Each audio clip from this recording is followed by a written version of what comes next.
Provincial states provincial states sir वो component units के नीचे सर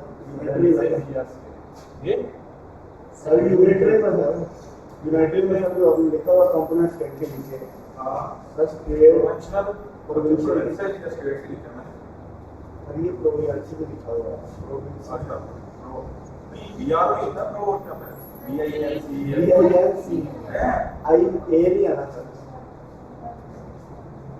ठीक है प्रोविंशियल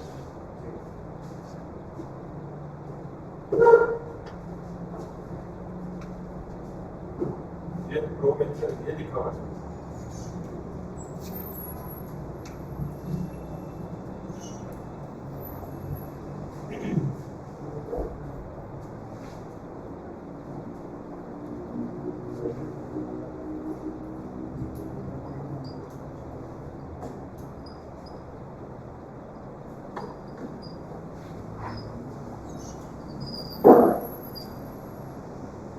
आगे सब लोग शुरू करें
जी तो स्टार्ट करें साइन किस तरह से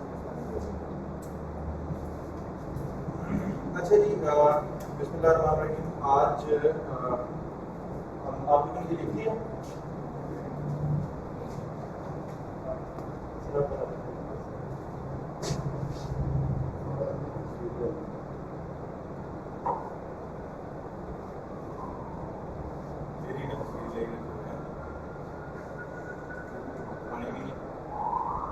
खिंची हुई है थोड़ी। बेटा ये लिखिए सब, स्टार्ट करें, फिर साथ साथ लिख लीजिएगा, ठीक है। टाइम का बड़ा इशू हो जाता है बेटा बाद में, जल्दी आ जाइए।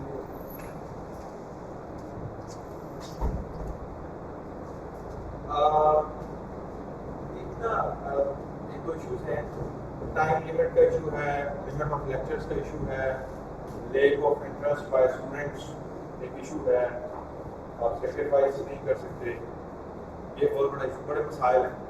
तो इसलिए आप लोग जो है थोड़ा सा सेक्रीफाइस करना सीखें, टाइम डिसिप्लिन को सीखें, ठीक है। अपने अंदर पैशन लेके आएँ, अपने अंदर कदर लेके आएँ, रिस्पेक्ट लेके आएँ, ठीक है।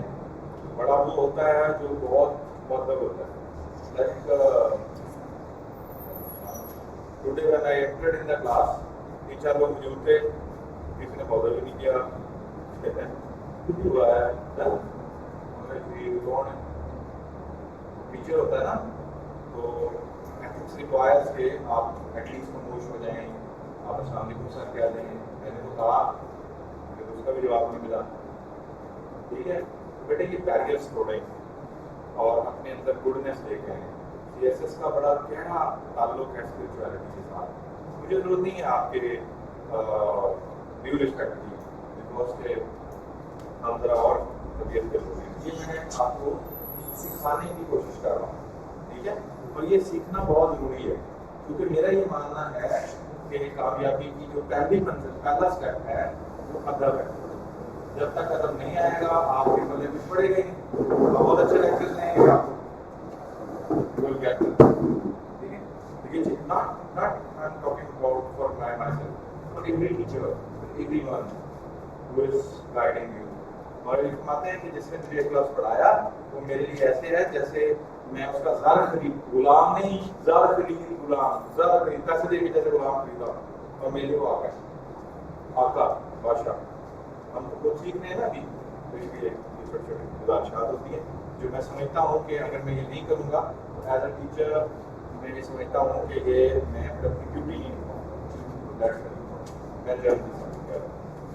अच्छा, आज बेटा हम ये 4 टॉपिक बेसिकली इनिशियली पढ़ने जा रहे हैं, और अगर मैं 4 टॉपिक की इम्पोर्टेंस की बात करूँ, वही मैं आपको और आइडिया देता हूँ कि 2021 से लेकर अगर हम 2014 तक या 15 तक आए तो इन 5-6 सालों में 4 दफा क्वेश्चन इस पे से बन चुका है, यानी ऑलमोस्ट 90% क्वेश्चन इन 4 टॉपिक्स की बेस के ऊपर आ रहा है सीएसएस एग्जाम। ये कहना चाहिए 90% चांसेस हैं कि सीएसएस 2020 जब आएगा तो 90% चांसेस हैं कि इन टॉपिक्स में से क्वेश्चन आएगा, 90% चांसेस हैं, 10% नहीं भी। तो इसलिए ये बताने का मतलब सिर्फ आपको ये रियलाइज करवाना होता है कि ये टॉपिक्स बहुत इंपॉर्टेंट है, ताकि आप इसको सीरियस लें, ठीक है जी। और दूसरा ये है कि ओवरऑल जो आपकी स्टेट रिलेटेड कॉन्सेप्ट्स हैं उनका समझना भी आपके लिए बहुत अहमियत का हामिल है। जब तक आप स्टेट रिलेटेड कॉन्सेप्ट्स को नहीं समझेंगे तो आप इवन इंग्लिश ऐसे भी नहीं लिख सकेंगे, ठीक है। इवन आप पाकिस्तान अफेयर्स भी नहीं पढ़ सकेंगे, इवन आपको करंट अफेयर्स की समझ ही नहीं आएगी, वो क्या आपके पास फैक्ट्स एंड फिगर्स होंगे, but you will not be able to have proper ideas, ठीक है। तो ये वो चीजें हैं जो ओवरऑल सीएसएस में भी आपकी बेसिक्स को डेवलप करती हैं, एज वेल एज हमारे पॉलिटिकल साइंस का सिलेबस भी है, ठीक हो गया बेटा। दुनिया में नॉर्मली इस टाइम अगर हम बात करें तो 2 बड़े सिस्टम्स जो हैं वो फॉर्म ऑफ गवर्नमेंट्स के, स्टेट्स के हैं। 2 बड़े सिस्टम्स के गवर्नमेंटल सिस्टम्स के एतबार से बात करें, गवर्नमेंट का जो स्ट्रक्चर होता है अगर हम उसकी बात करें तो इस टाइम नॉर्मली ये 2 बड़े सिस्टम्स चल रहे हैं, एक यूनिटरी स्टेट होती है और एक फेडरल स्टेट होती है, ठीक है, जिसको आप फेडरेशन भी कह सकते हैं, यानी फेडरेशन में फेडरल स्टेट, यूनिटरी स्टेट, ठीक है जी। अच्छा, मैं अगेन बताऊं कि वो स्टेट, यानी जब भी कोई स्टेट बनती है तो ये डिसाइड हो जाता है, वो स्टेट डिसाइड करती है कि स्टेट बनने के लिए गवर्नमेंट चाहिए, गवर्नमेंट बन गई, स्टेट बन गई। वेरी नेक्स्ट स्टेप पे स्टेट हैज टू डिसाइड कि वो यूनिटरी फॉर्म ऑफ सेटअप में जाएगी या फेडरेशन में जाएगी, और उसके अकॉर्डिंग वो स्टेट का जो है कॉन्स्टिट्यूशन और वो सारी चीजें डिफाइन होंगी। ठीक है जी। तो इसी दौर में एक कॉन्सेप्ट कॉन्फेडरेशन चलता था, जो कि अब ऑलमोस्ट खत्म हो चुका है दुनिया से, लेकिन कुछ शक्लों में कॉन्फेडरेशन अब भी दुनिया में है, कुछ शक्लों में। जैसे एग्जांपल यूरोपियन यूनियन की हम लेते हैं, ठीक है, लेकिन मोस्टली उस तरह से अगर यूरोपियन यूनियन के सेंस में हम कॉन्फेडरेशन को लेते हैं तो उस तरह से वो कोई स्टेट नहीं है, ठीक है। लेकिन बहरहाल एक फॉर्म कॉन्फेडरेशन का एक कॉन्सेप्ट है जिसको वो तकरीबन फॉलो कर रहे हैं। लेकिन यूनिटरी और फेडरेशन, यदि आप दुनिया का कोई भी मुल्क पढ़ेंगे तो सबसे पहली चीज जो है आप देखेंगे कि यूनिटी है। जब उसके आपके पेपर 2 में हम पॉलिटिकल सिस्टम्स को भी पढ़ेंगे, तो पॉलिटिकल सिस्टम को पढ़ते हुए सबसे पहले हमने देखना है कि आइदर ये फेडरेशन है या यूनिटरी है, यू हैव टू सी। और जब आप टेक्निकली लिखेंगे, लाइक लिखते हैं United states of America is a federation which was confederation, तो जो पॉलिटिकल साइंस का बंदा होता है उसको खुशी हो रही होती है, उसको पता चल रहा होता है कि बंदा कॉन्सेप्ट्स इस बच्चे के पास है। जब आप फेडरेशन और कॉन्फेडरेशन लिखते हैं या यूनिटरी लिखते हैं या कोई फॉर्म ऑफ गवर्नमेंट लिखते हैं तो एक लफ्ज उसको बता देता है कि इसका कॉन्सेप्ट क्लियर है, ठीक है। और बहुत सारी चीजें जो है वो बेस कर रही होती हैं, यानी स्टेट्स की इकोनॉमी, स्टेट के सिस्टम, स्टेट के स्ट्रक्चर, स्टेट की डेवलपमेंट, स्टेट का डाउनफॉल, स्टेट का राइज, स्टेट का इंटरनेशनल स्कोप, ये सारी चीजें इनके ऊपर बेस कर रही होती हैं। इवन जब कोई फॉरेन पॉलिसी में कोई किसी से रिलेशन डेवलप करने जाता है तो दे हैव टू सी, जब अदर फैक्टर्स देखते हैं तो ये देखते हैं कि आप कौन सी फॉर्म ऑफ गवर्नमेंट और किस स्ट्रक्चर की चल रहे हैं। ठीक हो गया जी। तो यूनिटी और फेडरेशन और कॉन्फेडरेशन की पहले हम बात करेंगे और लेटर ऑन जो है वो 18th अमेंडमेंट की बात करेंगे। और इस तरह से आपके सीएसएस के पिछले 5 सालों के 4 क्वेश्चन तैयार रहेंगे और इनफैक्ट 90% जो है वो पेपर आपका तैयार हो जाएगा। तो क्या टाइम हुआ है? हमको गवर्नमेंट कोई हो सकती है डेमोक्रेटिक नाती देखें उस फॉर्म ऑफ गवर्नमेंट को लाने के लिए क्या निजाम अपनाया गया, ठीक है, और उस गवर्नमेंट ने फंक्शन कैसे करना है, ये दो अलग चीजें हैं ना, ठीक है।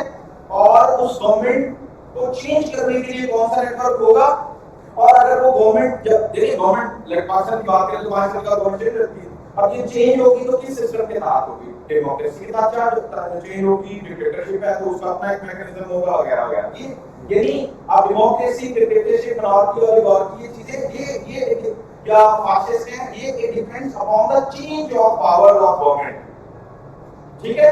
यानी वो कॉन्सेप्ट वहां अप्लाई होता है। जो गवर्नमेंट एग्जिस्ट कर रही है उसने कैसे चलना है, according to sovereignty, according to sovereignty. और वो सॉवरेन जो सॉवरेनिटी है उसकी डिस्ट्रीब्यूशन कैसे वो करेगी, जब वो अपनी पावर्स की फ्लो ऑफ पावर को कैसे डील होगा। फ्लो ऑफ पावर आप सादा लफ्जों में एक टर्म है फ्लो ऑफ पावर। देखें स्टेट है, गवर्नमेंट है, गवर्नमेंट माने गवर्नमेंट के पास पावर है जिसको सॉवरेनिटी कहते हैं। अब ये पावर को उसने आगे डेलीगेट तो करना है ना बाकी कंपोनेंट्स यूनिट्स तक। कंपोनेंट्स यूनिट्स क्या होते हैं, ये मैंने यहाँ पे लिखा नहीं बल्कि मैंने नेशनल अभी चाहते हैं कंपोनेंट यूनिट्स। सही है, देखा कंपोनेंट कंपोनेंट यूनिट्स बेसिकली आप प्रिवेंसेस को कहते हैं, या जैसे मैथा में जो प्रिवेंसेस है वो उनको स्टेट्स कहते हैं, या कुछ के यहाँ ये जो स्टेट्स हैं उनको सिटी कहते हैं। तो वो उसका एक यूनिट है जिसको आप टेक्निकली कंपोनेंट यूनिट कह सकते हैं, यानी वो स्टेट का एक कंपोनेंट है। वो यूनिट का नाम प्रोविंस हो सकता है, सूबा जैसे पाकिस्तान में, ठीक है, ये जैसे इंडिया में। उस कंपोनेंट यूनिट का नाम स्टेट हो सकता है, जैसे यूनाइटेड स्टेट्स ऑफ अमेरिका में वो स्टेट कहते हैं। उस कंपोनेंट का यूनिट सिटी भी हो सकता है अगर वो स्टेट के स्मॉल नेटवर्क है या वो उसकी जो ज्योग्राफी है वो इतनी ज्यादा लेंथी नहीं है, तो वो स्टेट्स के दरमियान भी उनको मॉनिटर और करने के लिए तो बैक नेटवर्क बना। ठीक हो गया। अच्छा अब उन स्टेट्स को आपने चूंकि साथ लेके चलना है, उन कंपोनेंट्स को साथ लेके चलना है, फ्लो ऑफ पावर को ख्याल रखना है, तो उसके लिए you have to decide, government has to decide कि आप यूनिटी या फेडरेशन या कॉन्फेडरेशन। ठीक हो गया जी, यहां तक बात क्लियर है सबको? बोले हाँ, नहीं क्लियर तो फिर मुझे बता दें। यहां तक कॉन्सेप्ट क्लियर है? पार्टिसिपेट किया अपने क्लास में, अब आपका चौथा 5वां लेक्चर है। पहले 2-3 लेक्चरों में हम खुद थोड़ा रिलैक्स देते हैं स्टूडेंट्स को, फिर चलेंगे आप तो आप ऐसे नहीं बैठना आपने कि नहीं, यू हैव टू परसुएड। जब आप बोलते हैं, कुछ कहते हैं, कुछ पूछते हैं, मिलते जुलते हैं, तो आपको आपका ब्रेन भी अकॉर्डिंगली आपको चीजों को परसीव कर रहा होता है, ठीक है। तो इसलिए आपने समझना है, क्या समझना है आपने सर, इसको रिवाइज करना है, इसको रिपीट करना है, तो आई विल, ठीक हो गया। अब यूनिटी जो होती है is a form of government. Unity is a form of government in which flow of power remains to centre only. अच्छा, एक होता है सेंटर, जिसको आप सेंट्रल गवर्नमेंट कहते हैं। सेंटर, जैसे पाकिस्तान का जो कैपिटल है वो सेंटर है हमारा इस्लामाबाद, ठीक है, जहां पे असल गवर्नमेंट बैठी है, असल गवर्नमेंट के नुमाइंदे बैठे हैं, प्राइम मिनिस्टर बैठा है, प्रेसिडेंट बैठा है, सेंटर है। तो यूनिटरी फॉर्म ऑफ गवर्नमेंट में flow of traffic, flow of power जो है वो किसके पास रहता है? सेंटर के पास मेनली। आपको जो सेंटर है वो कुछ पावर्स देता है प्रोविंसेस को या स्टेट्स को, लेकिन वो पावर्स डेलीगेट करता है, वो पावर्स डेलीगेट करता है। अब डेलीगेशन का क्या कॉन्सेप्ट है कि आप किसी को कोई चीज देते हैं और कहते हैं कि जब जरूरत पड़ी मैं ले लूंगा, तो वो अगला वो स्टेट प्रोविंस ये क्लेम नहीं कर सकता कि वो पावर मुझे दे दी गई और अब मेरे पास ही है। जस्ट आप डेलीगेट करते हैं कि ओके ये पावर, जैसे अच्छा कि जी जैसे ये पावर सेंटर के पास है, इस मामले में अगर कहीं जरूरत पड़े तो ठीक है जी, स्टेट अपने लेवल पे इसको देख ले, प्रोविंस अपने लेवल पे इसको देख ले, लेकिन फाइनल डिसीजन में सेंटर के पास वो पावर चली जाती है। यानी जो पावर है, जो पावर की कंसंट्रेशन है, जो पावर की फोकस है, जो पावर की स्ट्रेंथ है, वो बेसिकली किसके पास रहती है? सेंटर के पास। सेंटर नहीं देता प्रोविंसेस और स्टेट्स को, सिटीज को, कंपोनेंट यूनिट्स को, और अगर वो देता गया है तो for the time being delegate करता है, ठीक है। अच्छा, अब ये पावर किस सेंस में होती है? फॉर एग्जांपल फॉरेन अफेयर्स का कोई डिसीजन लेना है तो पावर किसके पास है? सेंटर के पास। फॉर एग्जांपल इकोनॉमी रिलेटेड कोई डिसीजन लेना है, सेंटर। टैक्सेशन रिलेटेड पढ़ाना है, सेंटर, ठीक है जी। एजुकेशन के ऊपर तो नई पॉलिसी लेके आनी है, सेंटर। हेल्थ के ऊपर तो नई पॉलिसी लेके आनी है, सेंटर। वाटर रिसोर्सेज के, नेचुरल रिसोर्सेज पे कोई पॉलिसी लेके आनी है, सेंटर। पावर किसके पास होगी? सेंटर के पास। A component unit has no authority to ask the center, ठीक है जी। अब ये क्या कर रहे हैं, तो उसके उन्होंने वो पावर डेलीगेट की हुई, चैलेंज और क्लेम नहीं कर सकते कि ये पावर हमारे पास है, तो ये आप यूज कर रहे हैं, ये हमारी पावर। तो जब ऐसा हो तो उसको हम कहते हैं कि ये यूनिटरी है। इसमें हाउस भी एक ही होता है। एग्जैक्टली, वो नहीं बायलैटरल, वो बाइकैमरल या यूनिकैमरल वो एक अलग कॉन्सेप्ट है। नॉर्मली एक ही होता है, लाइक नॉर्मली, लेकिन कोई जरूरी नहीं, कोई कंडीशन नहीं, वो एक अलग चीज है, ठीक है। एक अच्छा, अब यूनिटरी में आपके सामने एग्जांपल्स बहुत हैं। यूके, चाइना के अंदर यूनिटरी है, प्रोविंसेस के पास पावर्स हैं लेकिन डेलीगेटेड है। असल जो पावर है वो किसके पास है? सेंटर के पास। यूके के अंदर क्या है? असल पावर किसके पास है? सेंटर के पास। उस तरह से यानी प्रोविंशियल, इसको हम टेक्निकली आपने बड़ी टर्म सुनी होगी, प्रोविंशियल ऑटोनॉमी, ऑटोनोमस कर देना, खुद मुख्तारी दे देगी। वो खुद मुख्तारी नहीं देते, लाइक घरों में जैसे पेरेंट्स हैं तो जब बच्चे बड़े हो जाते हैं तो कुछ पावर्स डेलीगेट कर देते हैं पेरेंट्स, लेकिन ऑटोनॉमी यूनिटरी चलती है वहां पे ना, ठीक है। लेकिन कुछ घरों में ऑटोनॉमी दे दी जाती है, बिल्कुल दे दी जाती है, कहते हैं ठीक है जी आप अपनी जिंदगी के फैसले खुद करें। तो इट डिपेंड्स कि वहां यूनिटरी है या federation. In the same way states में कंपोनेंट यूनिट्स को पावर्स डेलीगेट जरूर कर दी जाती है, लेकिन पावर्स का जो पावर्स का जो मरकज है वो मरकज ही रहता है, वो सेंटर ही रहता है, वो सेंटर के पास ही रहती है। और recording any affair of the state, कोई भी डिसीजन लेना है सेंटर विल टेक, ठीक हो गया। जब ऐसा हो रहा हो तो हम क्या कहेंगे कि क्या है? बोले ना, क्या है? यूनिटी। कौन सा फॉर्म ऑफ गवर्नमेंट है? यूनिटी। एक यूनिट के पास, ये यूनिटी वाला यूनिटरी है जी। प्रेसिडेंशियल सिस्टम की हम बात नहीं कर रहे, कुछ जरूरी नहीं है कि यूनिटी स्टेट के अंदर प्रेसिडेंशियल सिस्टम हो या पार्लियामेंट्री, ये तो हम डिस्कस नहीं कर रहे। हम जिस टॉपिक को डिस्कस कर रहे हैं वो है यूनिटी और फेडरेशन और कॉन्फेडरेशन, और उसमें हम ये देख रहे हैं कि यूनिटी किसको कहेंगे? जहां पे सेंटर जो है वो पावर्स कंपोनेंट यूनिट्स को या प्रोविंसेस को या स्टेट्स को या सिटी को या जो उसके छोटे यूनिट्स हैं उनको एक तो फुली ऑटोनॉमी नहीं दी जाती, फॉर द टाइम बीइंग कुछ इश्यूज के लिए पावर दी जाती है लेकिन वो डेलीगेटेड होती है और सेंटर किसी भी टाइम वापस ले लेता है और उसकी एग्जांपल्स भी मैंने आपको दे दी। हमारा जो 18th अमेंडमेंट है वो किसी लिहाज से कंसर्न है बेटा वो तो अभी हम हाँ वो तो अभी हम हमारे जो सेंट्रल पावर्स प्रोविंसेस को दी जी जी 18th अमेंडमेंट अमेंडमेंट अक्सर इशू बनता रहता है कि वो नहीं चेंजिंग नहीं इसमें करने देंगे। बेटा 18th अमेंडमेंट तो हम पढ़ेंगे ना बिफोर टाइम आप उससे बात करेंगे तो फिर टाइम करते हैं वो मैं आपको बड़ी डिटेल में लेके जाऊंगा, ठीक है।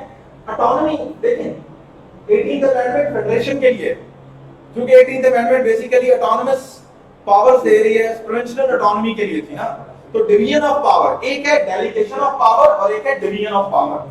डिवीजन में होता है डिवाइड कर देते हैं, भाई ये आपकी और ये आपकी, उसकी वापस लेने का भी कानूनी हक आपके पास नहीं होता। अगर आपने वो लेनी है तो आपको दोबारा कॉन्स्टिट्यूशन में जाके अमेंडमेंट करके वापस पावर लेना पड़ेगी, आप इमीडिएट पावर वापस नहीं ले सकते। That is division, you have divided, centre has divided the power, has given the power, ठीक हो गया। बट यूनिटी में आप पावर डिवाइड नहीं करते, डेलीगेट करते हैं और सारी पावर्स नहीं देते, लिमिटेड देते हैं और जब चाहते हैं आप विड्रॉ कर लेते हैं, ठीक है। और पावर्स जो है वो मेनली मेजरली किसके पास रहती है, क्लास में शुरू की बेटा।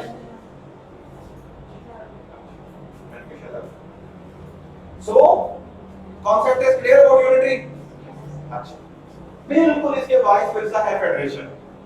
फेडरेशन में क्या होता है, जो सेंटर है और जो कंपोनेंट यूनिट्स हैं इनके दरमियान फ्लो ऑफ पावर क्या होता है, डिवाइड हो जाता है, डिवाइडेड, बांट दिया जाता है। इसका मतलब जब ऐसा होगा तो जो कंपोनेंट यूनिट्स होंगे, जो प्रोविंसेस हो सकते हैं, जो स्टेट्स हो सकती हैं, जो सिटीज हो सकती हैं, उनके पास जो पावर्स होंगी वो उनको दे दी जाएगी कॉन्स्टिट्यूशनली।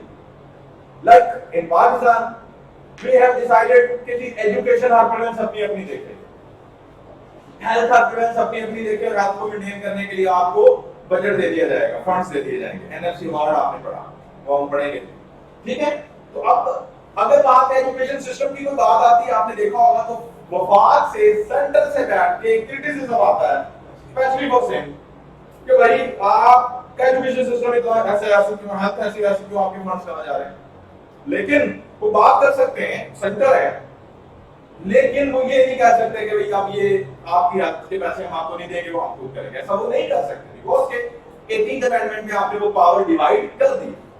कुछ पावर्स जो हैं इवन फेडरेशन में भी वो सेंटर के पास ही रहती हैं, सारी पावर्स नहीं देते। ये आप डिसाइड करते हैं कि आपने कौन सी पावर डिवाइड करनी है और कौन सी नहीं करनी, लेकिन जो पावर आप डिवाइड कर देते हैं वो पावर उनको आप दे देते हैं। लाइक फेडरेशन में अगर फॉरेन पॉलिसी का कोई डिसीजन लेना हो तो क्या वफाक सूबों को इत्मीनान में लेगा, ख्याल रखेगा, लेकिन डिसीजन पावर फाइनली किसके पास है, लाइक और कोई आपने इन फॉरेन पॉलिसी एक इशू है लाइक करेंसी रिलेटेड, लाइक आपने आईएमएफ के पास जाना है कि नहीं जाना, ठीक है, लाइक टैक्सेशन के ऊपर कोई डिसीजन लेना है तो वो फेडरल बोर्ड ऑफ रेवेन्यू उसको देखता है, ठीक है। तो ये यानी कुछ चीजें, कुछ पावर्स उनके पास है, लेकिन कुछ powers along with funds had been given to component units by the center, और पावर डिवाइड हो जाती है और इमीडिएट वापस भी हो सकती है और उनमें कोई एक दूसरे को इंटरफेयर नहीं कर सकता। तो ये सब तो जब हो तो आप कहेंगे कि यहाँ पे क्या है, ठीक हो गया, यहाँ तक कोई क्लियर है, कोई इशू जी, प्रोविंशियल ऑटोनॉमी इसमें होगी ना जी, प्रोविंशियल एग्जैक्टली होगी। आपने प्रोविंसेस को ऑटोनॉमी दी ना, पावर दे दी, डिवाइड करके दे दी, सूबों को खुद मुख्तार कर दिया, बिल्कुल कर दिया। इसीलिए तो क्लेम होता है कि 18th अमेंडमेंट में प्रोविंशियल ऑटोनॉमी की बात की गई जी। If you are late तो then what can I do? बेटा टाइम पे आए ना, फिर आपने पहला लेक्चर भी दिखा देना और फिर 4:15 4:30 आएंगे और फिर टाइम इशू, फिर इतना बड़ा टॉपिक, इतना ज्यादा सिलेबस पड़ा हुआ है, इतने ज्यादा लेक्चर्स में इसको मैनेज करना है। या तो मैं तैयार हूं, आप भी तैयारी करें, after your second lecture I will be available here, फिर क्लास करते हैं ना, ठीक है। तो फिर वो फिर प्रॉब्लम तो आप तो 4 से 5 मिनट रिपोर्ट नहीं करते। Well I have no time but I am available for my students, ठीक है। तो इसलिए मैं वैसे जनरल बात कर रहा हूँ, आप बिल्कुल फ्री तैयारी हैं। लेकिन फिर ये रिवाइज करने से भी उतना अच्छे तरीके से टॉपिक, देखिए आप जब लेक्चर के बिल्कुल स्टार्ट में आ जाते हैं ना, तो स्टार्ट से आपको बात समझ आने लग जाती है। इन बिटवीन फिर वो आप इस कंफ्यूजन में रहते हैं साइकोलॉजिकली कि अच्छा पता नहीं क्या हो गया था, क्या है नहीं। मैं दोबारा, बेटा कोई भी मुल्क जब बनता है, उस मुल्क के बनने की एक हमने शर्त रखी हुई है, और वो उस मुल्क के बनने की शर्त ये है कि वहां पे गवर्नमेंट होगी। गवर्नमेंट आ गई, गवर्नमेंट के पास कुछ पावर्स होंगी, जो जिसको हम सॉवरेनिटी का नाम भी देते हैं, इक़्तिदार आला, सुपर पावर। अब ये जो पावर की डिस्ट्रीब्यूशन है, इसको लेकर के 3 सिस्टम्स हमारे सामने आते हैं, ठीक है। और ये स्टेट की मर्जी होती है कि वो कौन सा सिस्टम ऑप्ट करे। स्टेट बाउंड नहीं है कि अगर किसी ने फेडरेशन कायम कर दिया तो वो फेडरेशन ही रहेगा। स्टेट कॉन्स्टिट्यूशनली अमेंडमेंट लेके आया और वो कंट्री में चले गए, जैसे कॉन्स्टिट्यूशन वाले फेडरेशन में आ गए। लेकिन वो करने के लिए आपको क्या करना पड़ेगा, कानूनी एतबार से कॉन्स्टिट्यूशनली तब्दीलियां लाना पड़ेगी, ठीक हो गया। अब वो जो गवर्नमेंट की पावर है या उस पावर का जो फ्लो है, देखिए गवर्नमेंट क्या है, वफाक में बैठेगी ना, सेंटर में बैठेगी, हायरली कैपिटल में बैठेगी, फेडरल, ठीक है। उसके नीचे उसके प्रोविंसेस हैं, या अमेरिका में उन प्रोविंसेस को प्रोविंसेस नहीं कहते, वो स्टेट्स कहते हैं, या सिटी भी कह देते हैं, सिटी स्टेट्स भी कहते हैं, तो कोई भी नाम हो सकता है, लेकिन वो क्या है, स्टेट का एक कंपोनेंट है, जिसको हम कंपोनेंट यूनिट कह सकते हैं। आप सेंटर में वो flow of power component units को देनी है या नहीं देनी, कितनी देनी है या कितनी नहीं देनी, डिवाइड करके दे देनी है परमानेंटली या डेलीगेट करनी है। ये जब डिसीजन हो रहा होता है तो उस टाइम हम कहते हैं स्टेट पे डिसाइड कि वो यूनिटी में जाएगी, फेडरेशन में जाएगी या कॉन्फेडरेशन में जाएगी, ठीक हो गया।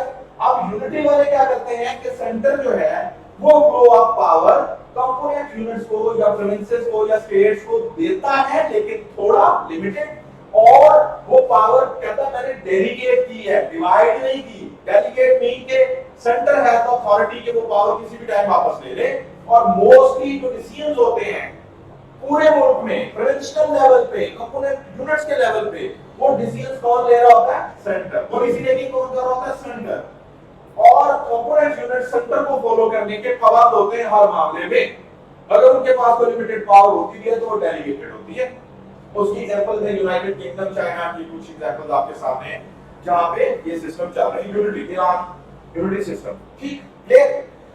अब अगर जो सेंटर है वो कुछ पावर डिवाइड करके परमानेंटली अपने कंपोनेंट यूनिट्स को दे दे, क्योंकि ये हेल्थ आपने खुद देखनी है, एजुकेशन आपने अपनी खुद देखनी है, ठीक है। इवन कुछ लोग कहते हैं आप अपनी इकोनॉमी के लिए रेवेन्यू, कुछ चीजों के लिए रेवेन्यू भी आप जनरेट कर सकते हैं, जो प्रोविंशियल रेवेन्यू होता है, और वो आप खुद उसको लगा सकते हैं। अपने सूबे के लेवल पे कानून साजी आपने खुद करनी है, आपकी अपनी असेंबली में, सूबे के लेवल पे। ये नहीं कि पंजाब के अंदर जो है वो लेजिस्लेशन हो और वो कहीं पूरे मुल्क में अप्लाई करें, सूबे के लेवल।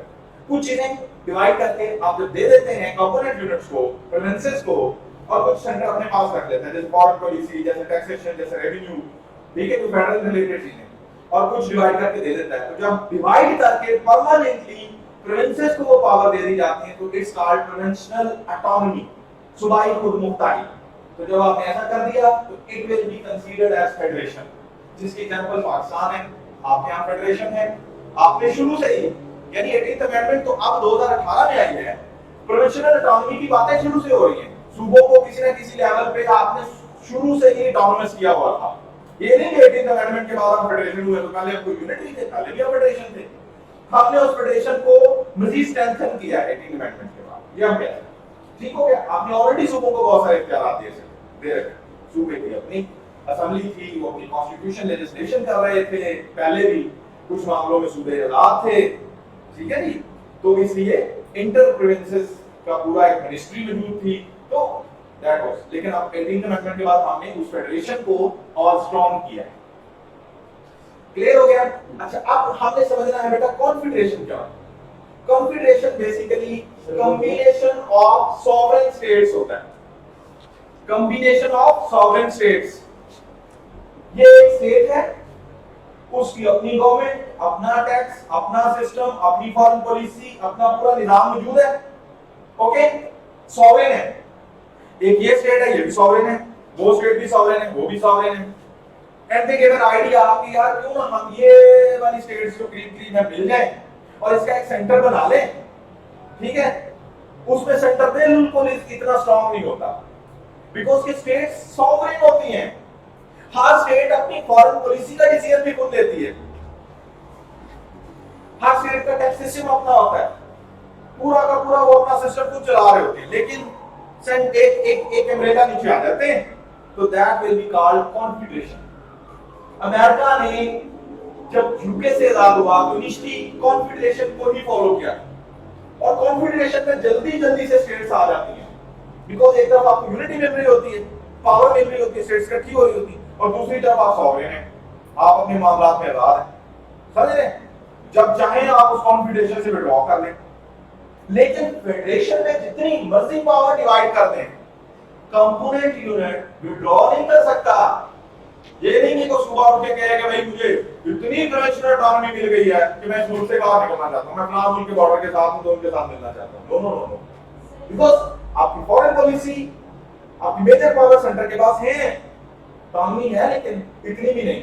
लेकिन कॉन्फेडरेशन में आपके पास इतनी ऑटोनॉमी होती है कि आप जब चाहें, लाइक इसकी एक एग्जांपल के तौर पे कोट करते हैं यूरोपियन यूनियन। यूरोपियन यूनियन आपके शायद सिलेबस में भी है, इसको शायद पढ़ेंगे।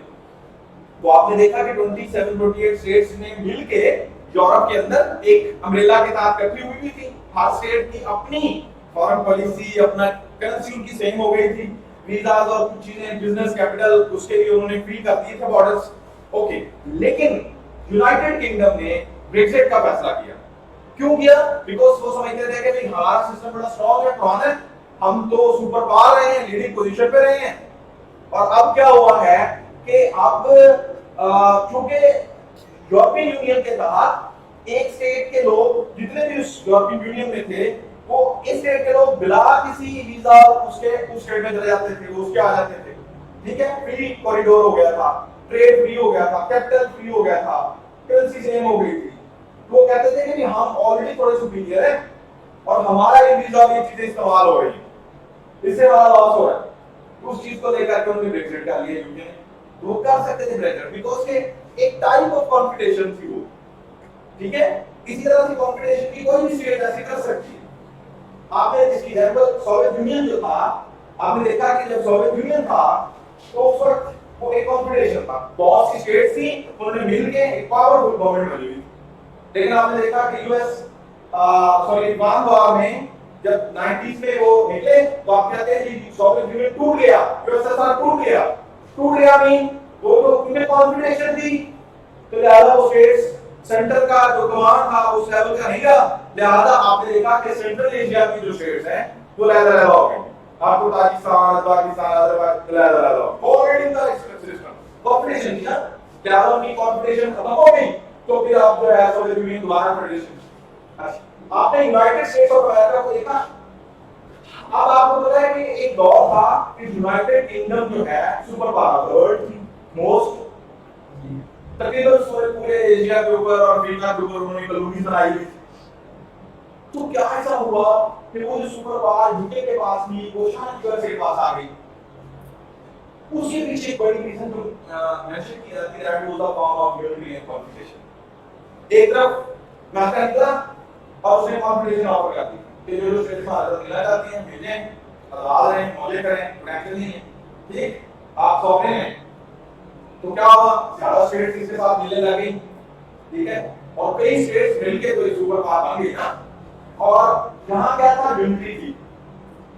ये कह नहीं सकते थे कि स्टेट आ जाए मिल जाए जब चाहे चले जाए, कर नहीं सकते, तो उन्हीं में आ रहे। आप बोलते हैं कि यूनाइटेड किंगडम ने इवन सब कॉन्टिनेंट में एक एफर्ट की थी कि वो यहाँ पे इसको यानी यूके और सब कॉन्टिनेंट के साथ जो हमारा रिलेशन है वो कॉन्फेडरेशन लाइक या फेडरेशन लाइक बन जाए। वो कहते थे कि आप सॉवरेन स्टेट बन जाए, रूल योरसेल्फ, आपका कॉन्स्टिट्यूशन दिस इज इट, लेकिन हम आपका सेंटर होंगे। हम इस पर एग्री नहीं हुए, इसलिए वो हमें ऑटोनॉमी दे रहे थे। आपने देखा कि मिशन फॉर्म, मिशन ये एक्ट हुआ है, वो क्या था, आपको ऑटोनॉमी देके चेक किया जा रहा था कि इस लेवल पे आके प्रॉमिस हो गया मिलेगा, लेकिन कंपटीशन में आते इस लेवल पे, लेकिन आप कर नहीं सकते ना आपकी यूनिटी। इन्होंने ऑफर की शुक्रवार होंगे, लेकिन 1787 में कॉन्फेडरेशन में खत्म करके तो यूएसए ने भी इसको बना दिया फेडरेशन को। इस वक्त यूएसए में भी फेडरेशन है, ठीक है जी, और onward so this was the जी। सेंटर का रोल होता है लेकिन इतना पावरफुल नहीं होता। सेंटर एग्जिस्ट तो करता है ना, लेकिन वो इतना पावरफुल नहीं होता बिकॉज़ आपकी जो स्टेट्स हैं वो सॉवरेन है, वो अपने हर मामले में सॉवरेन है, इनको विड्रॉ कर सकते हैं। सो उस तरह से कंट्रोल कमांड है जी। सर जो फेडरेशन के स्टेट्स मतलब यूनाइटेड है सर, उनमें जो भी कोई भी सिस्टम हो सकता है यूनिटी या फेडरेशन उन स्टेट्स के अंदर ब्रदर, हाँ जो स्टेट सॉवरेन है वो विद स्टेट का अपना सेटअप है, अपना मैकेनिज्म है, समझ रहे हैं ना सूबा। लेकिन आप देखिए फेडरेशन के अंदर अगेन वही बात है, स्टेट लेवल पे हम पाकिस्तान डेमोक्रेसी है, हम कहते हैं हमारा कॉन्स्टिट्यूशन कहता है कि हम डेमोक्रेटिक स्टेट है। तो अगर कोई सूबा कहे कि कॉन्स्टिट्यूशन दाखिल के बाद इलेक्शन सिस्टम जो है चीफ ऑफ गवर्नमेंट का सिस्टम फेडरल के पास है, सेंटर के पास, लोग कोई कहे कि नहीं कि हमने तो कम्युनिज्म अप्लाई करनी है अपने सूबे में, हम करते नहीं। कोई कहे कि नहीं हम तो यहाँ पे हाँ कुछ चीजों में आप क्या कर सकते हैं, सूबा अभी भी कर सकता है, गवर्नर राय लगा सकते हैं। गवर्नर जो होता है वो बेसिकली रिप्रेजेंटेटिव ऑफ वफाक होता है। आपने इसमें देखा कि जो क्या नाम है इस्माइल, पूरा नाम इमरान इस्माइल गवर्नर है, लेकिन वो विधायक है वफाक के, ठीक है, गवर्नमेंट ऑफ पीपल्स पार्टी है भाई, ठीक है। अच्छा गवर्नर राज की बातों का मतलब वफाक अपना इन्फ्लुएंस यूज करके गवर्नर राज लगा देगा, गवर्नर राज लगेगा इसका मतलब सब ही खत्म, इसका मतलब प्राइम रूल का जो चीफ मिनिस्टर है वो खत्म, ठीक है। जो गवर्नर राज है, गवर्नर राज ऐसे आएगा तो वो सूबा डायरेक्टली चला जाएगा अंडर द पार्लियामेंट, बिकॉज़ की प्रोविंशियल पार्लियामेंट खत्म हो गई तो डायरेक्ट चला जाएगा फेडरल पार्लियामेंट के अंदर, उसके बाद ठीक हो गया लाइक दैट। लेकिन आप मुल्क से बाहर नहीं कर सकते, क्या आप कोई ऐसी कोई स्टॉप नहीं कर सकते जो वफाक के लेवल पे इफेक्ट हो, समझते हैं ना। एक डेमोक्रेसी अगर हमारे कॉन्स्टिट्यूशन डेमोक्रेसी को कोई ये नहीं कह सकता कि हम यहाँ बात ही करने लगे, वफाक की चलेगी, गवर्नर राज जाएगा कि वो वफाक में कौन जिनका गवर्नर है, समझ रहे हैं। अब बेटा आपको यूनिटी, कॉन्फेडरेशन और फेडरेशन का कांसेप्ट क्लियर हो गया, कंफ्यूजन तो कोई नहीं है, सिंपल सी बातें हैं। इसके ऊपर क्वेश्चन आ रहे हैं सीएसएस में, 4 दफा क्वेश्चन आ गए पिछले 5 सालों में, 90% इसके आने के चांस है, ठीक है। अब थोड़ा सा इनको मैं आपको और डिटेल दे देता हूं और फिर हम 18th अमेंडमेंट की जरूरत है, ठीक हो गया जी। अच्छा तो आपने लिखा है जो एमजी का हां वो तो डेफिनेशन जी बेटा। फेडरल के साथ अच्छा फेडरेशन के साथ आपने लिख दिया there is a division of power between the centre and provinces by constitution. ये डिवीजन भी बाय कॉन्स्टिट्यूशन होती है ना, 18th amendment constitution of Pakistan की है ना, तो बाय कॉन्स्टिट्यूशन है।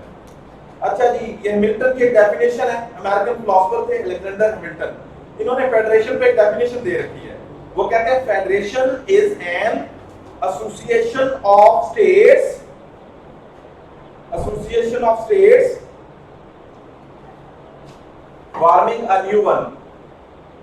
अब वहां पे ये ध्यान में रखिए कि वहां पे चूंकि वो अमेरिकन फिलोसोफर थे तो अमेरिका में जो स्टेट्स किसको कहते हैं, प्रोविंसेस को, ठीक है। अच्छा बेटा एक ये डायसे की डेफिनेशन है, डायसे बेसिकली ब्रिटिश जुरिस्ट था यूके से। ये क्या कहते हैं, कहते हैं it is a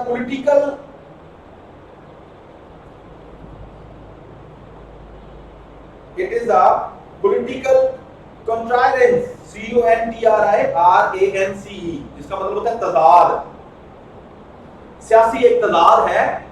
federation intended to reconcile, और इसका मकसद क्या है फेडरेशन का, रिकंसाइल करना, सुलह करना, कंपोनेंट यूनिट्स को साथ लेके चलना।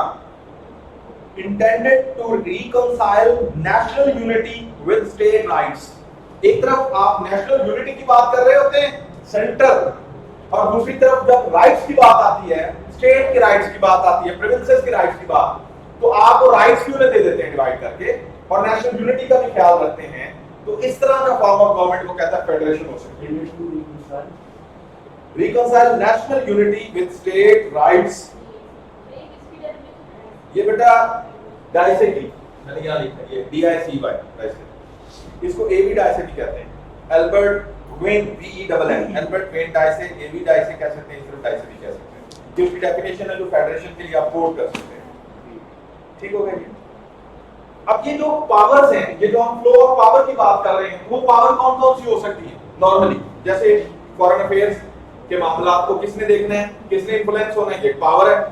जैसे फेडरेशन में भी या इवन यूनिटी में भी जो फॉरेन अफेयर्स हैं वो सेंटर के पास होते हैं, तो ये एक पावर है, एक चीज है। इसके बाद डिफेंस भी सेंटर के पास होता है फेडरेशन में। ठीक है जी। हमारा जो पंजाब का सूबा है, जो वाघा बॉर्डर है, तो वाघा बॉर्डर पे पंजाब की फौज तो नहीं ना लगी हुई। ठीक है जी। अफगानिस्तान के साथ हमारा केपीके और बलोचिस्तान के जो बॉर्डर लग रहे हैं, वहां बलोचिस्तान के बाद और केपीके की फौज तो नहीं लगी हुई, वो तो वफाक में है ना। तो जो डिफेंस है, हाँ, जो लॉ एंड ऑर्डर की सिचुएशन है विद इन प्रिवेंस, उसको 18th अमेंडमेंट के बाद और पहले भी फेडरेशन में प्रिवेंस ही देख रहा था। आप कहते हैं पंजाब पुलिस, सिंध पुलिस, ठीक है जी। तो वो जो पुलिस का हेड है वो प्रिवेंशन लेवल पे होता है और उसका सारी बजने मामला पॉलिसी वो सारा प्रिवेंस अपने लेवल पे उसको देख रहा होता है, कैसे करना है, केपीके की अपनी लोसर के। सो डिफेंस जो है ये भी एक पावर है, फ्लो ऑफ पावर में, जिसको आप देख सकते हैं। नेक्स्ट बेटा, करेंसी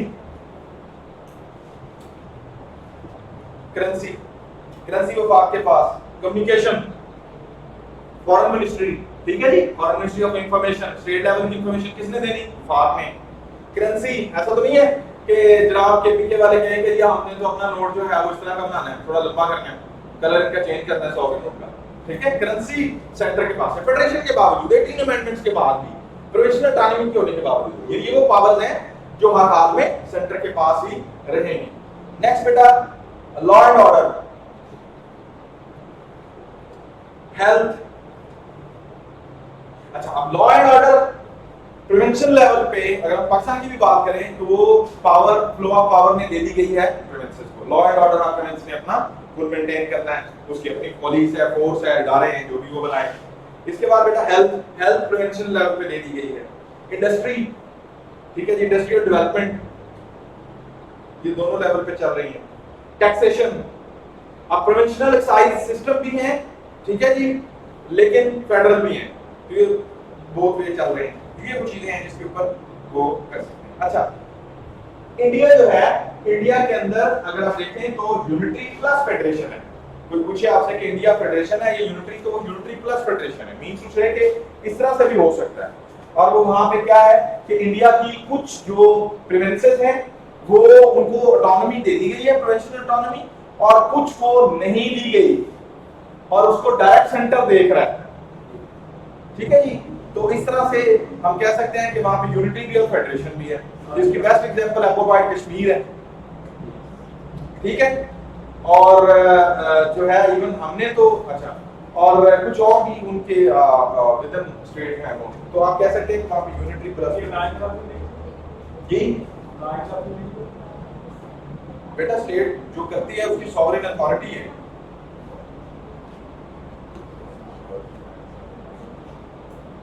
अच्छा जी, एक यहाँ पे बेटा ये 3 लिस्टें चलती थी। मैं सिर्फ क्योंकि इसको रिमूव करना है तो चले इनको भी हम इसी देख लेते हैं। 3 लिस्टें, अगर हम पाकिस्तान लेवल की बात आप करें तो एक था कंकरेंट लिस्ट, एक थी फेडरल लिस्ट, एक थी प्रोविंशियल लिस्ट। ये 3 लिस्टें थी हमारी, कंकरेंट लिस्ट, फेडरल लिस्ट और प्रोविंशियल लिस्ट, कॉन्स्टिट्यूशन के मुताबिक। अब कंकरेंट लिस्ट क्या थी? कंकरेंट लिस्ट में कुछ चीजें शामिल की गई थी इस लिस्ट में, कुछ इश्यूज को, कुछ पावर्स को, जिसके अंदर वफाक भी अपना रोल प्ले कर सकता था और एक्शन ले सकता था, और सूबा भी ले सकता था, बोथ के लिए था, ठीक है जी। और जो लाइक फेडरल और प्रोविंशियल, फेडरल लिस्ट में जो चीज आएगी वो फेडरल की पावर है, लेकिन आपने डिवीजन ऑफ पावर करनी है। डिवीजन ऑफ पावर के लिए आपने 3 लिस्टें बनाई हुई। जो फेडरल की लिस्ट में आएगा उसके ऊपर सारे डिसीजंस किसने लेने हैं? वफाक ने, ये क्लियर है। जो प्रोविंशियल लिस्ट में आएगा उसके सारे डिसीजन किसने लेने हैं? प्रोविंस ने, ये भी क्लियर था। लेकिन एक लिस्ट पहले और भी शामिल की गई थी which was to be known as concurrent list। तो ये कुछ इश्यूज जो वफाक और सूबा मिलके उस पर डिसीजन ले सकता है, तो इसके ऊपर बड़ा पट्टा रहता था मामला में, ठीक है। और वो डिसीजन लेने के लिए जब आते थे तो वो वफाक नॉर्मली उसमें लीड ले जाता था, क्योंकि वफाक के पास ज्यादा पावर थी तो वो प्रोविंस के राइट्स को खत्म कर देता था या उसमें उसकी मानी नहीं होने देता था। ठीक हो गया। तो क्या हुआ, 18th अमेंडमेंट ने आके कंकरेंट लिस्ट को खत्म कर दिया कानून के मुताबिक। तो अब कोई ऐसी लिस्ट नहीं है जिसके अंदर जो मामला हैं वो दोनों सूबा और वफाक मिलकर देखें। 18th अमेंडमेंट में कंकरेंट लिस्ट को खत्म कर दिया गया। अब एक प्रोविंशियल लिस्ट है, दैट इज वेरी क्लियर, वो प्रोविंस के राइट्स हैं, और एक फेडरल लिस्ट है, दैट इज वेरी क्लियर, वो वफाक के राइट्स। ठीक हो गया। तो हम कह सकते हैं कि 18th अमेंडमेंट में कंकरेंट लिस्ट का खत्म करना बेसिकली प्रोविंशियल ऑटोनॉमी के लिए बहुत बड़ा इक़दाम है। क्लियर होगी बात? यहां पे कोई कंफ्यूजन नहीं। अब देखें हेल्थ जो है 18th अमेंडमेंट के बाद वो सूबों के पास है। और आपने देखा होगा कोविड पॉलिसीज को लेके कभी सिंध का और रहता ना वफाक के साथ, पंजाब वाले तो चूंकि गवर्नमेंट वहां उनके वो कभी कहते हैं हम लॉकडाउन करेंगे, हम नहीं करेंगे, हम ज्यादा करने लगे, चूंकि हेल्थ उनके पास, वो क्रिटिसाइज कर सकते हैं लेकिन वो उस तरह से वो पॉलिसी एजुकेशन की पॉलिसी। ठीक है जी। सो ऑन पर जी अच्छा जी। फिर अगर हम देखें मतलब ये चीजें आप कॉन्फिडेंशियल क्लियर है कॉन्सेप्ट? ठीक है जी। 18th अमेंडमेंट को दोबारा लिख लेते हैं। अच्छा जी, यूनिटरी का कॉन्सेप्ट तकरीबन आपको कुछ ना कुछ क्लियर हो गया। पाकिस्तान की जो फेडरेशन है, अगर हम इसका थोड़ा मुआवजा करें, बात का क्वेश्चन आ जाता है कंपैरेटिव एनालिसिस का। ठीक है, तो उन कंपैरेटिव एनालिसिस के अंदर आपसे वो कंपैरिजन मांग लेता है। ठीक है जी।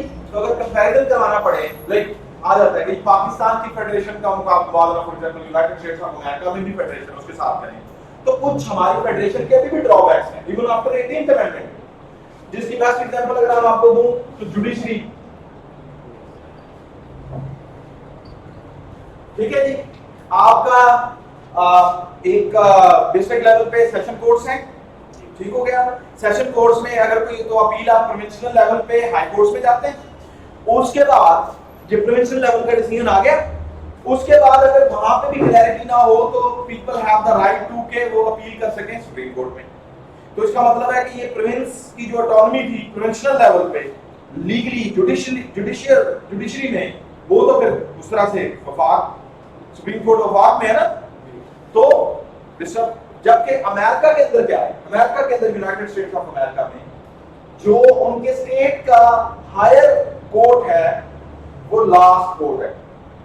आप जिस स्टेट में रह रहे हैं उस स्टेट में जो फैसला होगा, जैसे हमारे हाई कोर्ट में होता है, तो वहां पे जो लास्ट स्टेट की कोर्ट होगी उससे होगा, उसके बाद आप कहीं भी अपील नहीं कर सकते। तो इवन जुडिशरी के अंदर भी उन्होंने फेडरेशन दे दी।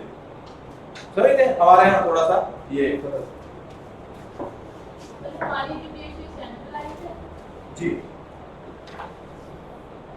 दूसरी बात जो आप पहले शक कर रहे थे, एक होता है यूनिकैमरल, एक होता है बाय कैमरल। अब आप देखें हमारे जो प्रोविंस हैं उनकी जो लेजिस्लेटिव है, लेजिस्लेचर है, वो क्या है? यूनिकैमरल है ना। आपके सूबों के अंदर सूबाई असेंबली एक है, सूबाई सेनेट है नहीं है।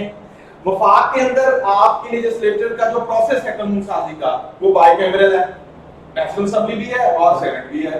तो इसका मतलब यहाँ पे लेजिस्लेशन के लिए ज्यादा मौके और ज्यादा अच्छा फोरम है, जबकि सूबों के पास उतना अच्छा नहीं है। तो इसका मतलब है कि इस लेवल पे लेजिस्लेशन के मामले में, कानून साजी के मामले में, लॉ मेकिंग प्रोसेस में भी हमारा जो फेडरेशन का सिस्टम है वो थोड़ा सा बहुत ज्यादा अच्छा नहीं है। आप क्रिटिक्स कानून साजी जो होती है वो कहां पे होती है? असेंबली में। हमारा जो वफाकी निजाम है उसके पास जो हमारा पार्लियामेंट है, उस पार्लियामेंट में दो हाउस हैं, lower house and upper house. Lower house is to be known as national assembly, upper house is to be known as senate. कोई भी बात होती है पहले लोअर हाउस में डिस्कस होती है नेशनल असेंबली में, फिर वो पास होकर अप्रूव होकर अपर हाउस में जाती है, सेनेटर्स के अंदर डिस्कस होती है और कानून बनता है।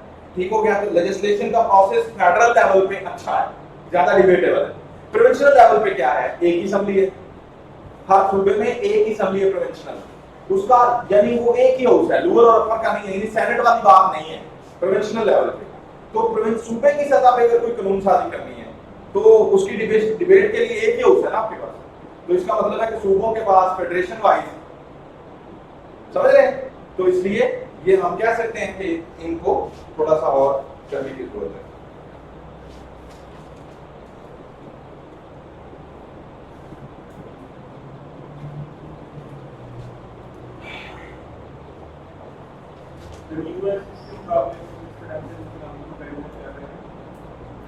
जी अच्छा बेटा, एक और चीज जो है आपको कॉन्सेप्ट बिल्ड हो जाएगा फेडरेशन का, और वो फेडरेशन का कॉन्सेप्ट किस तरह से बिल्ड होगा वो मैं आपको बताऊं।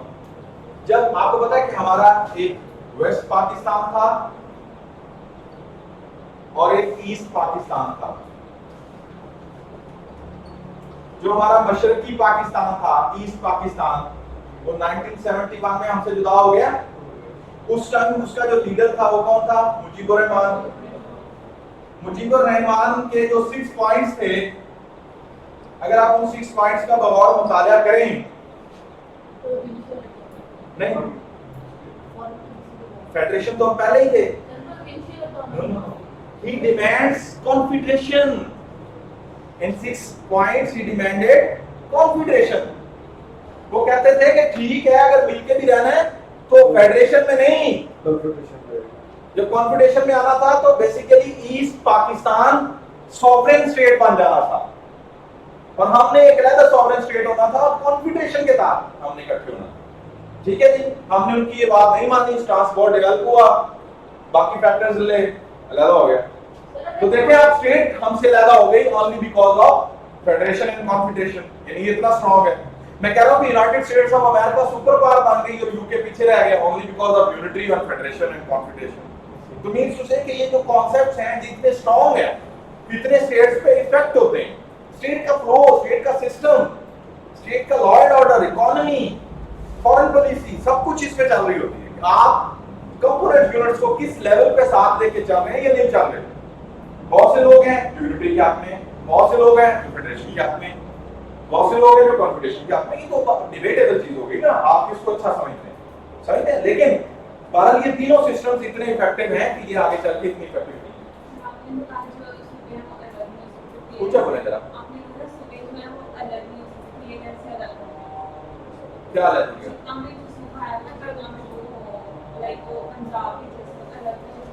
तो वो that was not working like a province eight that time.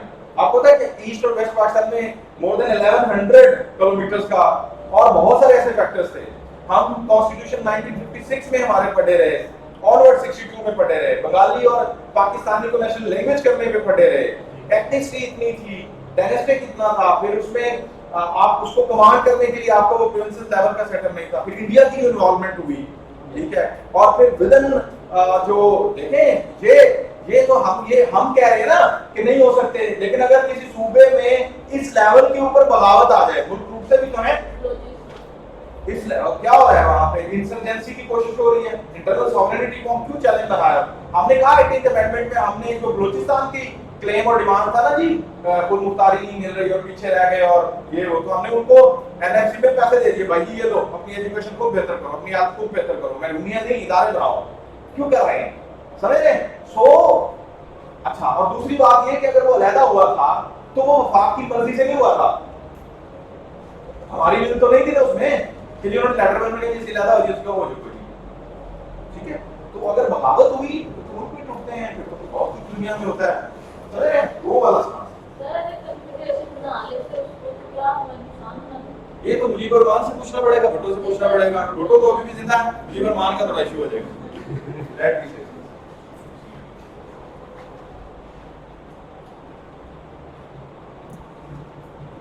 आपको पता है कि ड्यू टू कॉन्फेडरेशन ना, जब यूके बना था 13 स्टेट्स थी उसके पास, सिर्फ 50 है आप 53 हुआ सर, यूके 3 हो गई, 53 चलो ठीक है। ये क्यों हुआ, फेडरेशन थी, कॉन्फेडरेशन के साथ लेके आया। अगर यूनिटी में जाता तो शायद ऐसा ना होता और इतना स्ट्रॉन्ग ना होता, ठीक है। यूएस है सर, तो यूएस की बात, यूके मैंने लिख दिया, यूएस की बात।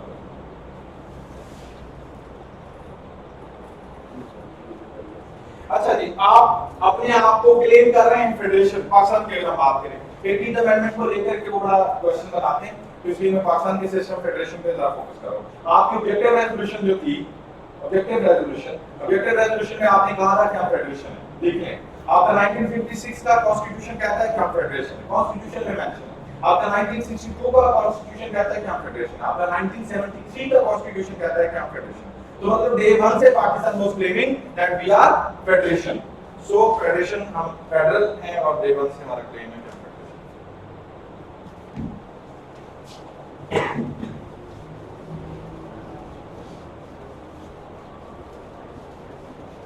अच्छा ये जो 18th अमेंडमेंट है हम इसको इंशाल्लाह कोशिश करेंगे कि डिटेल में पढ़ लें। ये आप ये ध्यान में रखें कि आप 18th अमेंडमेंट जो है इसके ऊपर आपका ऐसे भी आ सकता है 18th amendment in constitution of 1973, इसको पाकिस्तान अफेयर्स में भी देख सकते हैं बड़ी डीपली। यानी 18th अमेंडमेंट जो है वो बहुत बड़ी एक अमेंडमेंट है, ठीक है, और बड़ी इंपॉर्टेंट है पाकिस्तान की कॉन्स्टिट्यूशन के तौर से, तो इसलिए इसकी बहुत ज्यादा इंपॉर्टेंस है। उस हिसाब से आपने इसको देखना है, क्योंकि ये पॉलिटिकल साइंस में भी इफेक्ट कर रही थी, हमें देखना पड़ा। 18th अमेंडमेंट जो है देख लें, पार्लियामेंट ने इसे अप्रूव किया था जी 8 अप्रैल 2010 को, जी अप्रैल 8 2010 में, और प्रेसिडेंट ने साइन कर दिया था इसको 19 अप्रैल 2010 को, अप्रैल 19 2010 को प्रेसिडेंट ने साइन किया। जब प्रेसिडेंट साइन कर देता है तो इसका मतलब है कानून का हिस्सा इनफैक्ट ये तब बनता है, ठीक है। लेकिन चूंकि पार्लियामेंट ने इसको अप्रूव कर दिया था, तो इसलिए जो पार्लियामेंट ने अप्रूव कर दिया तो इसका मतलब प्रेसिडेंट हैज द राइट कि वो उसको अप्रूव ना करे, ठीक है। लेकिन नॉर्मली तो ये दोनों डेट्स को आपको ध्यान में रखना पड़ेगा। प्रेसिडेंट उसको अप्रूव ना करे तो एक दोबारा भी वेट हो सकती है। अच्छा, फिर प्रेसिडेंट के पास चली जाए, फिर प्रेसिडेंट ने करे प्रेसिडेंट तब लगा लो। इसलिए बेटा जो प्रेसिडेंट आपका होता है, सही कह रहे हैं, जो आपका बेटा प्रेसिडेंट होता है तो वो जब वोट, मेरी बात सुनिए, प्रेसिडेंट जो है वो किन के वोटों से प्रेसिडेंट बना होता है? सर वो पार्लियामेंट से, तो उसमें उसकी एक्सपीरियंस होती है ना, तो जिनका बंदा होगा तो एक्सपीरियंस प्रूव करके भेजेगी ना, क्यों नहीं करेगा? सर वो अगर नहीं करता तो इसमें डिटेल्स सर वो क्लियर हो जाएगी ऑटोमेटिकली। हैं? सर अगर वो प्रेसिडेंट सर क्लियर नहीं ना करेगा सर विद इन 80 डेज और वो सर माना जाएगा कि ये साइन कर दिया। अच्छा जी, असल जो थोड़ी सी इसकी आपको हिस्ट्री भी देखनी है। असल जो 18th अमेंडमेंट का फटा था वो 8th अमेंडमेंट से शुरू हुआ हिस्टोरिकली, इसको भी आप देखेंगे, इसको भी देखेंगे। अच्छा जी, थोड़ा सा आप चूंकि अप्रूव 8 अप्रैल को हो गई थी तो आप देख सकते हैं। अच्छा, उसके प्रेसिडेंट कौन थे? जी असफ अली जरदारी साहब, president of Pakistan at that time, Peoples Party की गवर्नमेंट थी। और 18th अमेंडमेंट को कहा जाता है कि लार्जेस्ट या द बिगेस्ट, सबसे बड़ी, सबसे लंबी ये अमेंडमेंट है अपने कॉन्स्टिट्यूशन में, ये भी इसको राइट हासिल है। इसमें तकरीबन 97 आर्टिकल अमेंड किए थे आपने कॉन्स्टिट्यूशन के, कितने?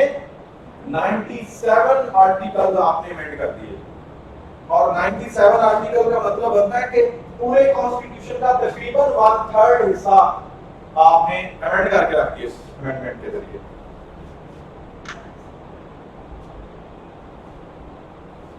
ठीक हो गया जी, ये तो एक जनरल इंट्रोडक्शन था 18th अमेंडमेंट का।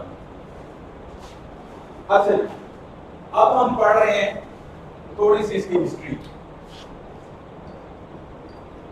हिस्ट्री में 8th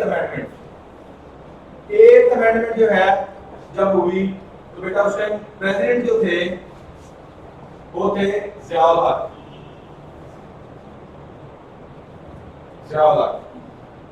ज़ियाउल हक ने नवंबर 1985 में, लिख लें, नवंबर 1985 को 8th अमेंडमेंट करवा दी 1973 के आइन में। ठीक हो गया? नवंबर 1985। अब इस अमेंडमेंट में क्या ऐसा उन्होंने कर लिया था उन्होंने एक नई चीज इंट्रोड्यूस कराई थी, दैट इज आपने बहुत सुन रखी होगी 52 बी 52 सॉरी 52 का 58 है 58 टू बी।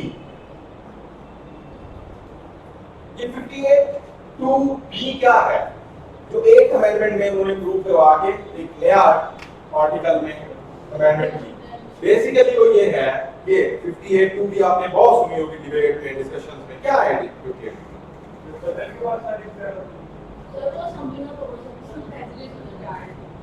ठीक है जी, यानी जो आपका अपनी आपकी असेंबलीज हैं उनको डिसॉल्व कर सकता है प्रेसिडेंट।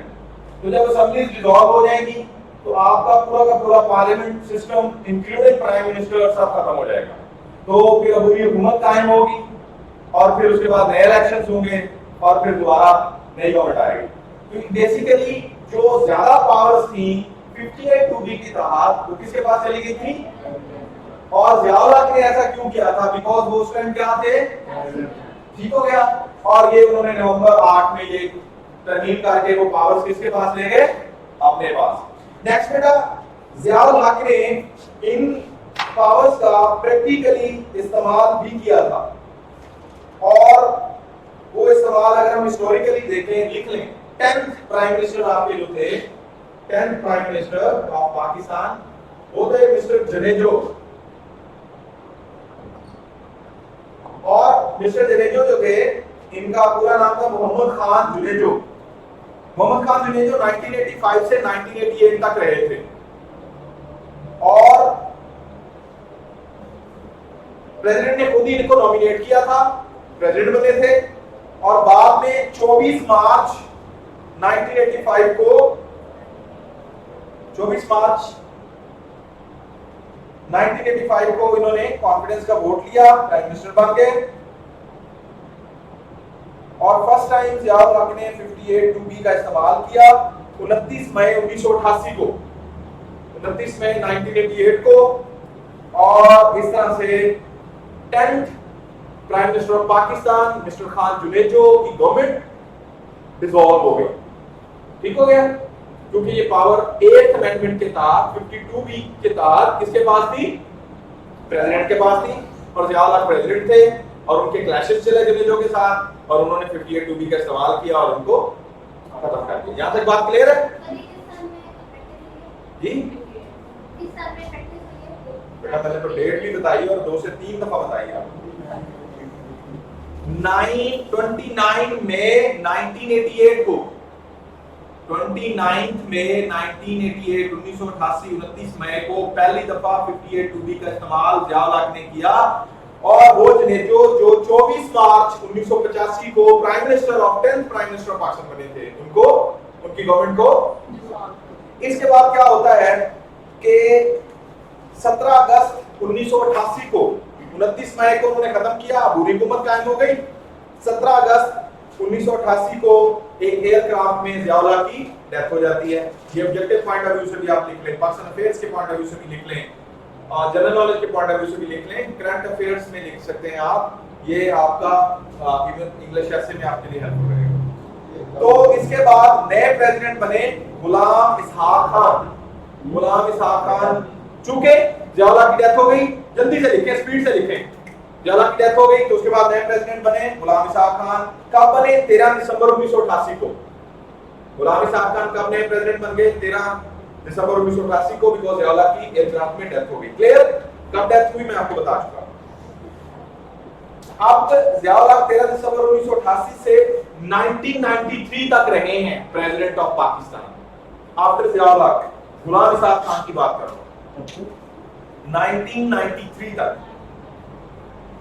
अब जो गुलाम इसहाक खान थे, इस्लामी जमहूरी इत्तेहाद और पीपल्स पार्टी दोनों के कंसेंसस, दोनों बड़ी पॉलिटिकल पार्टीज के कंसेंसस के साथ बने थे प्रेसिडेंट। ठीक हो गया जी? इस्लामी जमहूरी इत्तेहाद प्लस पीपल्स पार्टी। सो चूंकि 10th प्रेसिडेंट ऑफ पाकिस्तान जो थे मोहम्मद खान जुनेजो, उनकी गवर्नमेंट डिसमिस हो गई थी, तो 11th prime minister of Pakistan बनी बेनजीर भुट्टो। कब बनी? 2 दिसंबर 1988 को। तो ये गुलाम साहब को प्रेसिडेंट नहीं होना जी भी अच्छे में करेंगे क्या करेंगे? हाँ इसको 11 की था भाई वो प्रेसिडेंट है, हम प्राइम मिनिस्टर की बात कर रहे हैं, क्या हो गया जी? तो 6 अगस्त 1990 को 2 दिसंबर 1988 को प्राइम मिनिस्टर बनी 11वीं फर्स्ट टाइम। 6 अगस्त 1990 को इनकी गवर्नमेंट खत्म कर दी गई। क्यों? क्योंकि गुलाम इसाक खान ने 58(2)B का इस्तेमाल किया because he was the president, और उनकी गवर्नमेंट को डिसमिस कर दिया गया। सेकंड टाइम 8th अमेंडमेंट में मिलने वाली 58(2)B का इस्तेमाल हो गया by Ghulam Ishaq Khan president of Pakistan. पहली दफा किसने इस्तेमाल किया था? जियाउल हक ने। तो अल्टीमेट इनकी गवर्नमेंट खत्म हो गई, 11वें प्राइम मिनिस्टर खत्म हो गए, 12वें प्राइम मिनिस्टर आ गए। 12वें प्राइम मिनिस्टर थे नवाज शरीफ। नवाज शरीफ 12वें प्राइम मिनिस्टर थे और फर्स्ट टाइम प्राइम मिनिस्टर बने 6 नवंबर 1990 को। 6 अगस्त 1990 को बेनजीर की गवर्नमेंट खत्म हुई, तो 6 नवंबर 1990 को नवाज शरीफ प्राइम मिनिस्टर बन गए। और 18 जुलाई 1993 को गुलाम इसाक खान ने तीसरी दफा, और गुलाम इसाक खान ने बेसिकली दूसरी दफा, और वैसे ओवरऑल तीसरी दफा 8th अमेंडमेंट के तहत 58(2)B का इस्तेमाल करते हुए नवाज शरीफ की गवर्नमेंट को भी 1993 ठीक हो गया। अब 8th अमेंडमेंट का कितनी दफा इस्तेमाल हो गया? 3 दफा। एक दफा किसने किया? 2 दफा किसने कर दिया?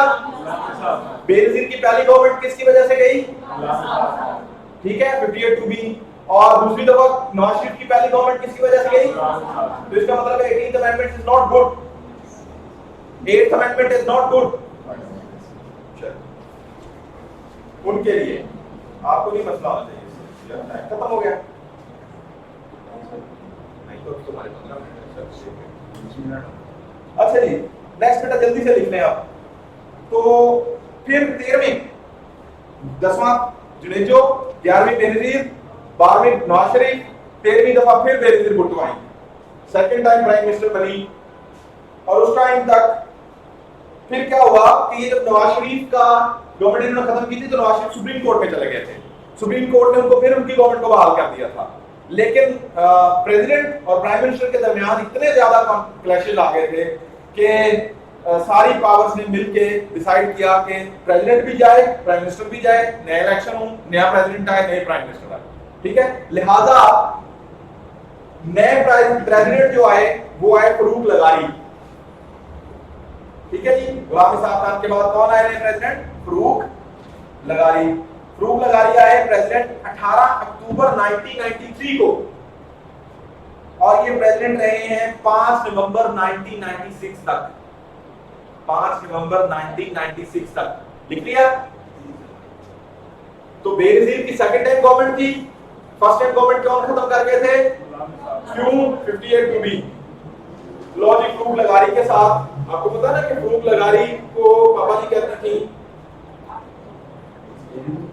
अच्छा तो अब क्या हुआ कि अगेन बेनजीर भुट्टो के clashes as a 13th prime minister of Pakistan जो है वो फरूक लगारी के साथ पैदा हो गए, और फरूक लगारी ने दोबारा इनकी गवर्नमेंट को डिसमिस कर दिया।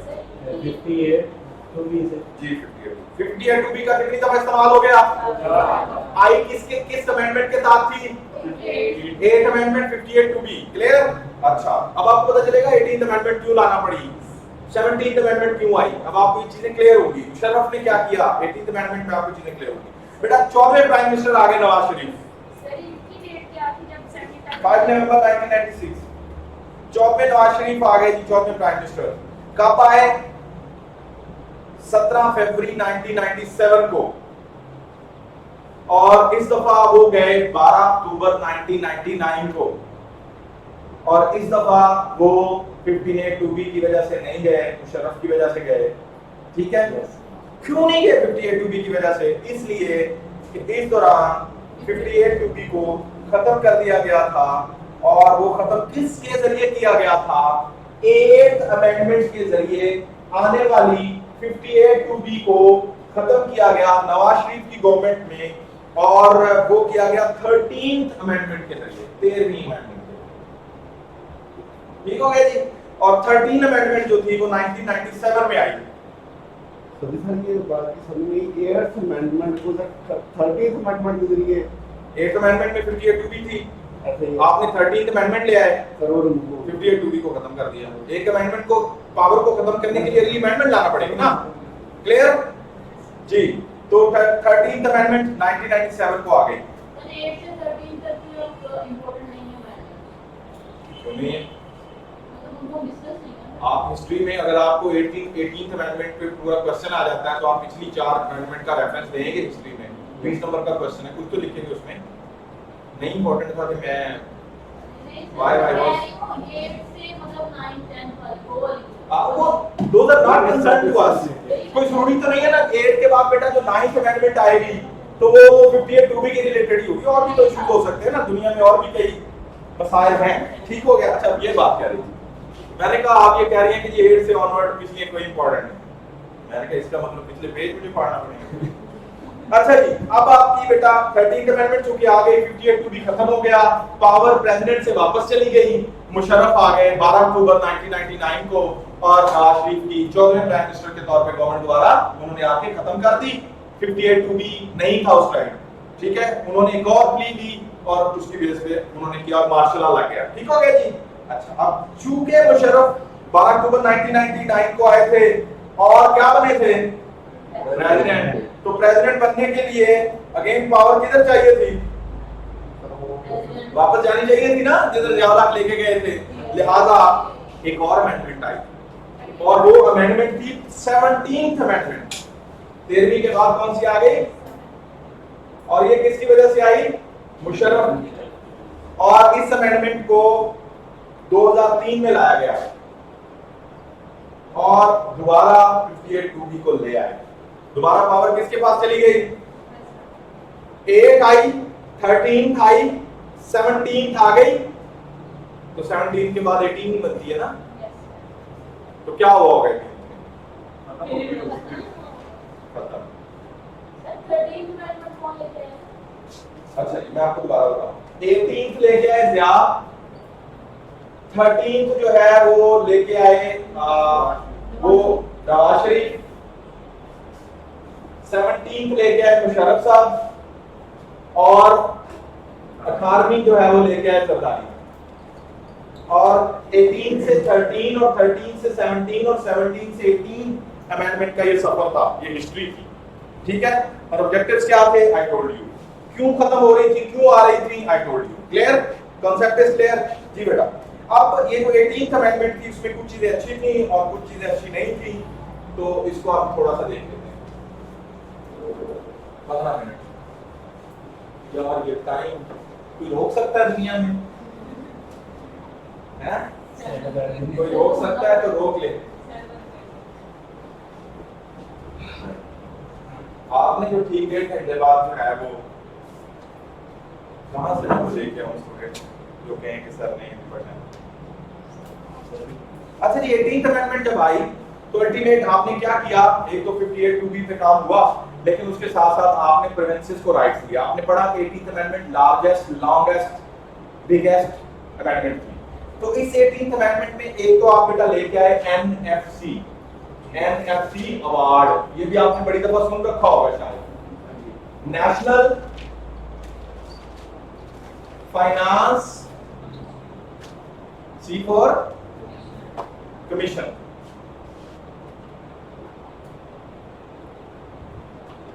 ठीक है जी, एनएफसी किस अमेंडमेंट के तहत आया था, 18th अमेंडमेंट के तहत। और इस अमेंडमेंट के साथ आपने नेशनल फाइनेंस कमीशन बना दिया। नेशनल फाइनेंस कमीशन ने क्या किया कि जो national resources of the state थे या नेशनल वेल्थ थी, ठीक है जी, उसको डिवाइड कर दिया, सूबों को दे दिया ज्यादा। ठीक है जी, और ज्यादा इसलिए दे दिया ताकि सूबे जो है वो थोड़ा सा प्रोविंशियल ऑटोनॉमी आ जाए, उनको ज्यादा पैसे दे दें और कुछ चीजें उनको और दे दें। और कंक्रीट लिस्ट खत्म कर दिया आपने 18th अमेंडमेंट में, आपने कंक्रीट लिस्ट खत्म कर दी, खत्म हो गई, क्लियर है। सूबे के इख्तियारात सूबे के पास, वफाक के पास, इन बिटवीन वाली बात खत्म। पैसे बांट दिए आपने एनएफसी के जरिए, नेशनल फाइनेंस कमीशन के जरिए, पैसे दे दिए सूबों को और चीजें क्लियर हो गई, ठीक हो गया, प्रोविंशियल ऑटोनॉमी बेहतर हो रही है। अच्छा जी, जब एनएफसी के तहत आपने नेशनल वेल्थ को डिवाइड करना था तो किसी को सूबे को कितने पैसे दें, इसके लिए 4 चीजों का ख्याल रखा गया। ऐसा नहीं है कि भाई इक्वल पैसे बांट रहे हैं, 4 चीजों का ख्याल रखा गया। First one population, second one revenue collection,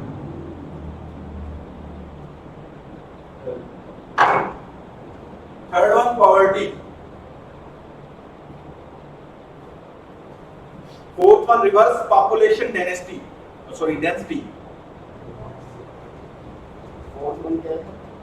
reverse population density.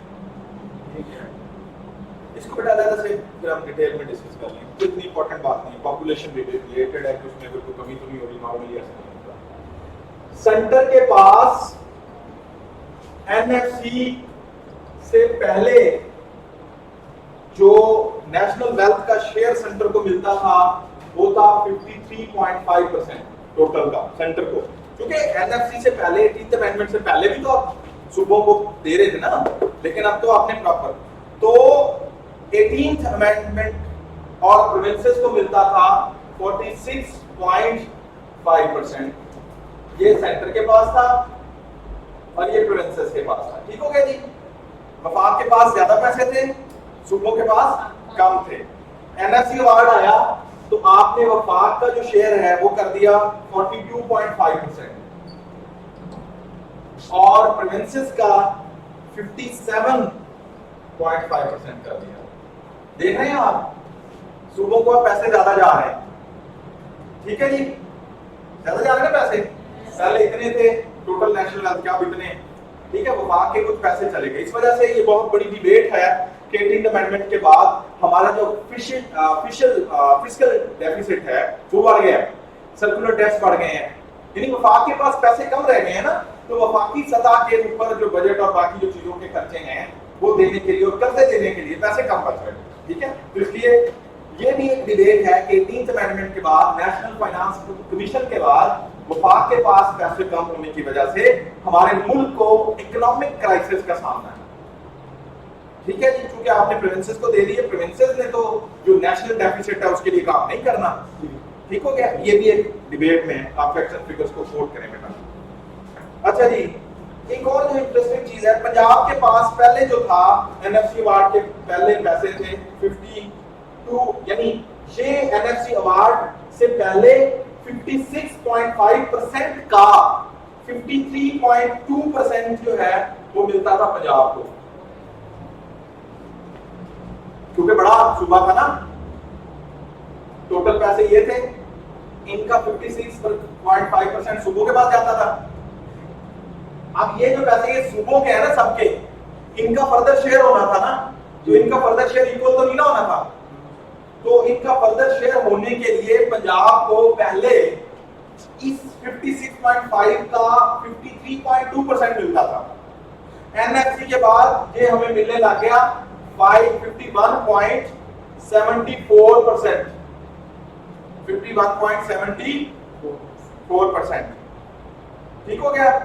तो अब हमें क्या हुआ, पैसे कम मिलने लगे पंजाब को, हालांकि पॉपुलेशन तो ज्यादा थी उस टाइम जब जरदारी की गवर्नमेंट थी वफाक में और 18th अमेंडमेंट और एनएफसी अवार्ड अप्रूव हो रहा था, तो पंजाब में नून लीग की गवर्नमेंट थी, तो हाउ इज इट पॉसिबल कि नून लीग जो 53.2% ले रही थी ऑलरेडी टोटल शेयर का, वो ज्यादा लेने की बजाय, जबकि पैसे वफाक के पास ज्यादा आ गए तो शेयर ज्यादा लेना चाहिए, तो ज्यादा की बजाय उल्टा शेयर हमने कम कर दिया, बावजूद इसके कि पॉपुलेशन ज्यादा थी, जिस वजह से मैं कह रहा था कि पॉपुलेशन रिवर्स को छोड़े। अब ऐसा क्यों किया, इसको तो क्वेश्चन हर सुबह आपने नहीं सोच रहा, तो ऐसा इसलिए किया कि पंजाब में नून लीग की गवर्नमेंट, और नून लीग नवाज शरीफ पहले कितनी दफा प्राइम मिनिस्टर बन चुके थे, 2 दफा, तीसरी दफा बने, अब तीसरी दफा बने, कानून में ये इख्तियार पहले नहीं, उन्होंने कहा था आप जियारत को पैसे को 2 काट के दे देते, सानू बनाओ पैसे clear? This was the reason. Next, एक और चीज बेटा, सीसीआई आपने सुन रखा होगा शायद, कॉमन इंटरेस्ट के लिए सीसीआई आपका 1973 से एग्जिस्ट करता है और ये है council of common interest, council of common interest CCI. आपके कॉन्स्टिट्यूशन 1973 से ये मौजूद है और पहले जो सीसीआई था वो था under the administration of cabinet division. किसके अंदर था ये? कैबिनेट डिवीजन की जो मिनिस्ट्री है उसके अंदर था सीसीआई। ठीक है, 18th अमेंडमेंट के बाद इसको 4 मार्च 2010 को कॉमन क्या है इंटरेस्ट के लिए कॉमन काउंसिल ऑफ इंटरेस्ट जो है इसको किसके अंडर कर दिया गया? इसको अंडर कर दिया गया inter provincial coordination, ministry of inter provincial के अंदर।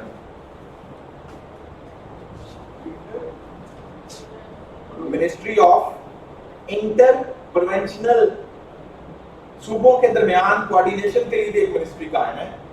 तो उन्होंने कहा कि ये जो कमीशन ऑफ कॉमन इंटरेस्ट था इसका बुनियादी मकसद ये है कि अगर सूबों के दरमियान या वफाक के दरमियान या कहीं कोई झगड़ा या सबके कॉमन इंटरेस्ट के लिए कोई डिसीजन लेना है तो ये रिकमेंडेशन देता है। अब पहले ये जो था वो इसका जो है डिवीजन जो थी या इसकी जो एडमिनिस्ट्रेशन थी वो डिफरेंट थी और वो इफेक्टिव हो रही थी। तो 18th अमेंडमेंट के बाद आपने इसे मिनिस्ट्री ऑफ इंटर प्रोविंशियल के अंडर कर दिया और इसको एग्जैक्टली इधर होना चाहिए था बिकॉज के अगर कोई इशू बनेगा तो सीसीआई देखेगा ना, तो वो फिर मिनिस्ट्री ऑफ इंटर प्रोविंशियल जो इश्यूज है उनको देखेगा। तो ये एग्जैक्टली इसके नीचे होना चाहिए था, तो इनको इसके नीचे कर दिया गया। और ये हुआ आर्टिकल 51 और 54 में।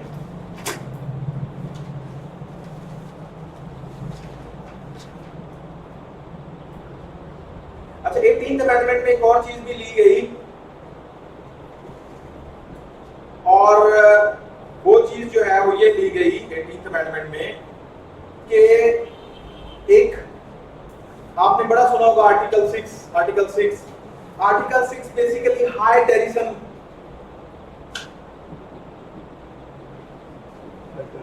जी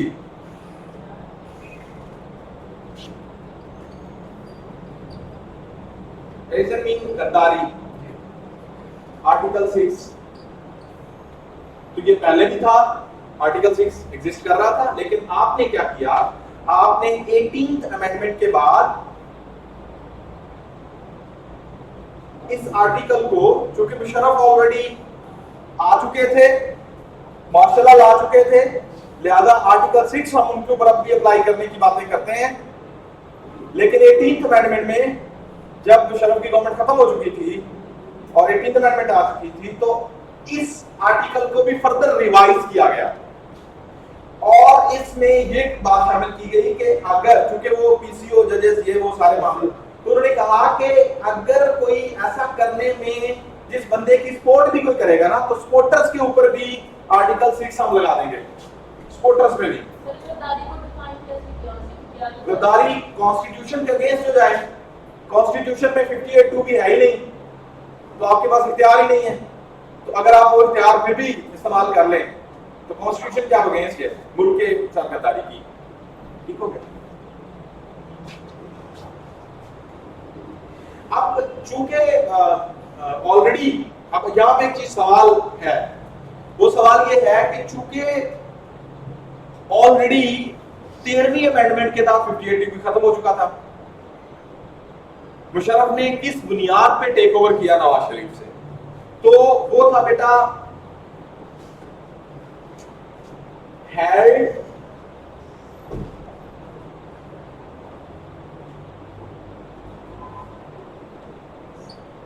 अबायंस। ये 58 ये जो 6 आर्टिकल है उसमें एक टर्म मौजूद थी अबायंस की, और ये अबायंस मीन अदम इत्मीनान। वो कहते थे चले 58(2) के तहत तो आप नहीं कर सकते, लेकिन लेकिन अगर कोई आपको अदम इत्मीनानी है तो देन आप इस चीज की प्ली लेके ऐसा कर सकते हैं, गवर्नमेंट को खत्म कर सकते हैं। तो इसी चीज की प्ली लेके मुशर्रफ ने नवाज शरीफ की गवर्नमेंट को खत्म किया। तो 18th अमेंडमेंट में उन्होंने ये भी खत्म कर दिया, प्लस आर्टिकल 6 को फर्दर डेवलप किया, प्लस सपोर्ट करने वालों को भी उसमें शामिल किया जाएगा। तो इस तरह से ये सब कुछ क्या हो रहा था कि जी गवर्नमेंट चेंज ना हो, प्रोविंसेस के राइट्स उनको मिले। तो एक तरफ आप प्रोविंशियल ऑटोनॉमी की बात कर रहे थे थ्रू योर 18th अमेंडमेंट, और दूसरी तरफ आप 58(2)B की जंग लड़ रहे थे, ठीक है, और उसका ताल्लुक अगेंस्ट 18th अमेंडमेंट से, 13th अमेंडमेंट से, 17th अमेंडमेंट से, 18th अमेंडमेंट से। तो ये दो डायमेंशंस पे आप काम कर रहे हैं। जब आप सूबों को पैसे दे रहे हैं, एनएफसी ले आया, सीसीआई ले आया, ये किया वो किया, प्रोविंशियल ऑटोनॉमी। दूसरी तरफ आप ये जब कर रहे हैं तो ये कर रहे हैं कि सेंटर की गवर्नमेंट की कोई आके तोड़े ना, डिक्टेट ना हो जाए, समझ रहे हैं?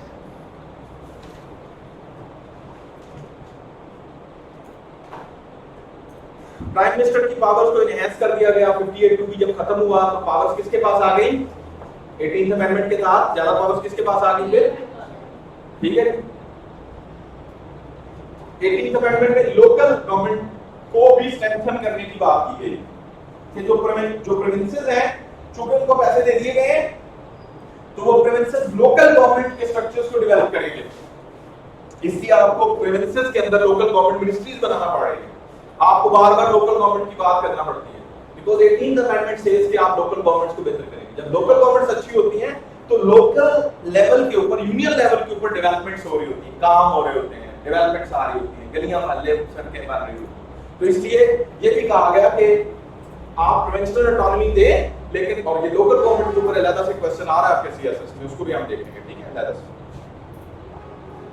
अच्छा, दूसरी बात, 18th अमेंडमेंट से पहले जो फेडरल मिनिस्टर होते थे, फेडरल मिनिस्टर सिर्फ आंसरेबल था नेशनल असेंबली को। कोई भी मसला आता था फेडरल नेशनल असेंबली में जाता था, कहता भाई ये हो गया, डिफेंड कर। लेकिन 18th अमेंडमेंट के बाद आपने कहा कि ये सेनेट के पास भी जाएगा, सेनेट को भी जवाब दे फेडरल मिनिस्टर, ठीक है। तो इस तरह से आपने सेनेट को भी स्ट्रेंथन किया थ्रू योर 18th अमेंडमेंट।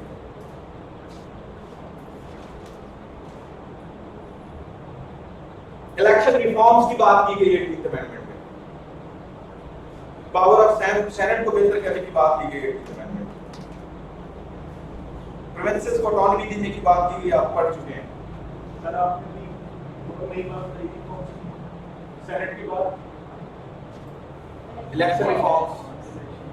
अच्छा जी, कुछ नेगेटिव चीजें भी हो सकती हैं, क्रिटिसिज्म भी आप कर सकते हैं 18th अमेंडमेंट पे। तो उसमें एक सबसे बड़ा क्रिटिसिज्म जो है वो ऑलरेडी आया प्रेस क्लास कि वो कहते थे कि जी नेशनल फाइनेंस कमीशन जो आपने बनाया और पैसे जो आपने सूबों को ज्यादा दे दिए, तो हम चूंकि ऑलरेडी आईएमएफ और उधर से डेफिसिट में जा रहे हैं, बजट हमारा डेफिसिट में होता है, तो लिहाजा गवर्नमेंट को फाइनेंशियल क्राइसिस का सेक्टर को सामना है, बिकॉज के पैसे ज्यादा प्रोविंसेस को दे रही है। तो क्योंकि आपने एनएफसी अवार्ड 18th अमेंडमेंट में लेके आए हैं, तो 18th अमेंडमेंट के नेगेटिव पॉइंट्स में या क्रिटिसिज्म नेगेटिवली में आप ये चीज लिख सकते हैं, मेंशन कर सकते हैं। नेक्स्ट चीज बेटा, अगर हम बजट डेफिसिट्स की बात करें तो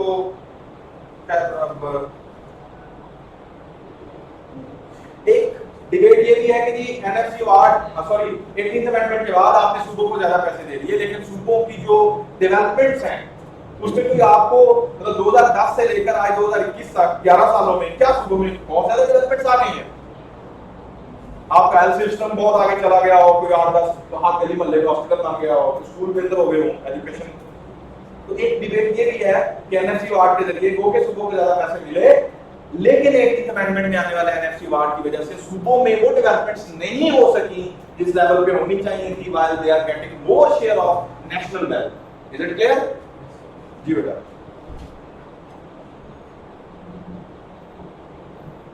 और एक और बड़ा जो है वो डिबेट है कि वो मैं आपसे करता हूँ। हेलो साहब, मैं बीटेक में हूँ, मैं आपको कॉल बैक करूँ थोड़ी देर तक, कहिए।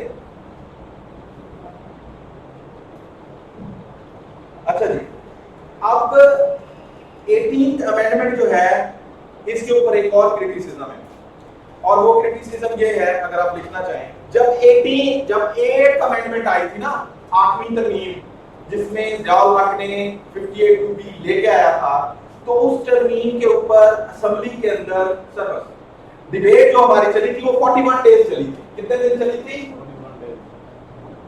41 डेज। 18 असेंबली में जो डिबेट थी हमारी वो चली सिर्फ 2 दिन। कितने दिन? 8th अमेंडमेंट सिर्फ 58(2)B। यहाँ पे आपने 1/3 ऑफ कॉन्स्टिट्यूशन को बदल के रख दिया। डिबेट कितने दिन हुई? 18th अमेंडमेंट पे, और सेनेट के अंदर भी डिबेट हुई और वो भी 4 दिन। सर ये 2 दिन में चेंज तो कर दिया उन्होंने, लेकिन एक्सपीरियंस भी तो देखा ना सर पीछे का। हाँ, लेकिन इससे पीछे आपने एक कमेटी बनाई थी 18th अमेंडमेंट के लिए, और उस कमेटी ने 77 मीटिंग्स की थी। 77 मीटिंग्स 10 महीनों में, 77 मीटिंग्स इन 10 मंथ्स।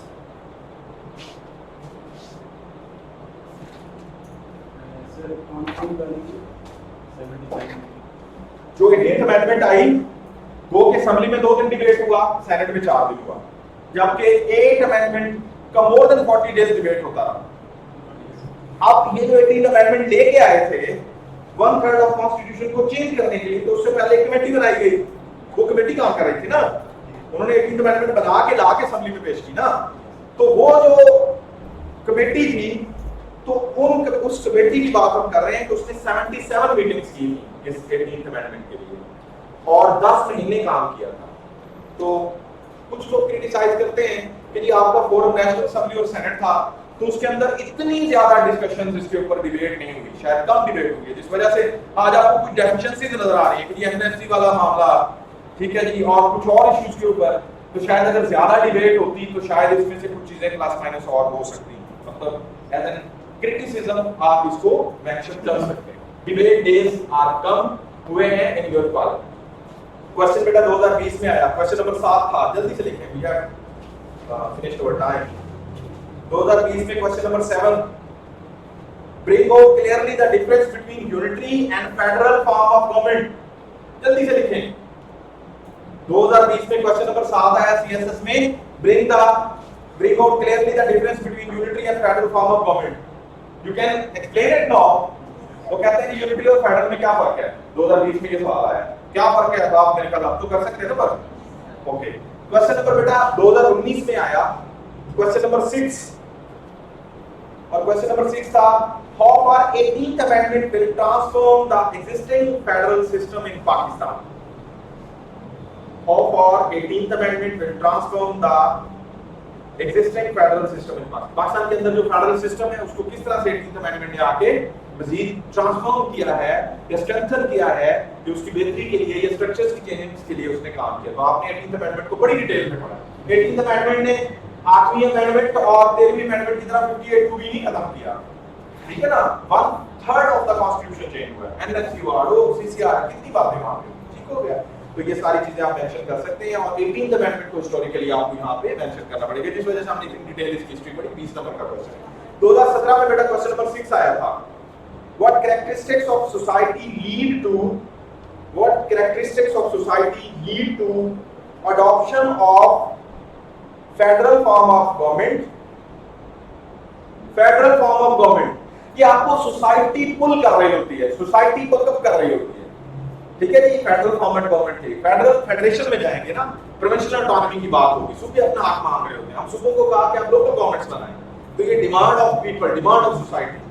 और उसके बाद how it can function successfully, तो इसमें आप मेंशन कर सकते हैं 18th अमेंडमेंट को, लोकल गवर्नमेंट को, ठीक है जी। और जब आप सूबों को ऑटोनॉमी देते हैं तो किसी प्रोविंशियल लेवल के ऊपर वो बेटा 2016 में क्वेश्चन नंबर 7 है, 2016 में क्वेश्चन नंबर 7 है, एक्सप्लेन कॉन्फेडरेशन। आपने कॉन्फेडरेशन को बहुत डिटेल में पढ़ लिया। How it is different from federation, 20 number का सवाल है। तो कॉन्फेडरेशन और फेडरेशन में फर्क आप कर सकते हैं ना, कर सकते हैं। So okay, any question?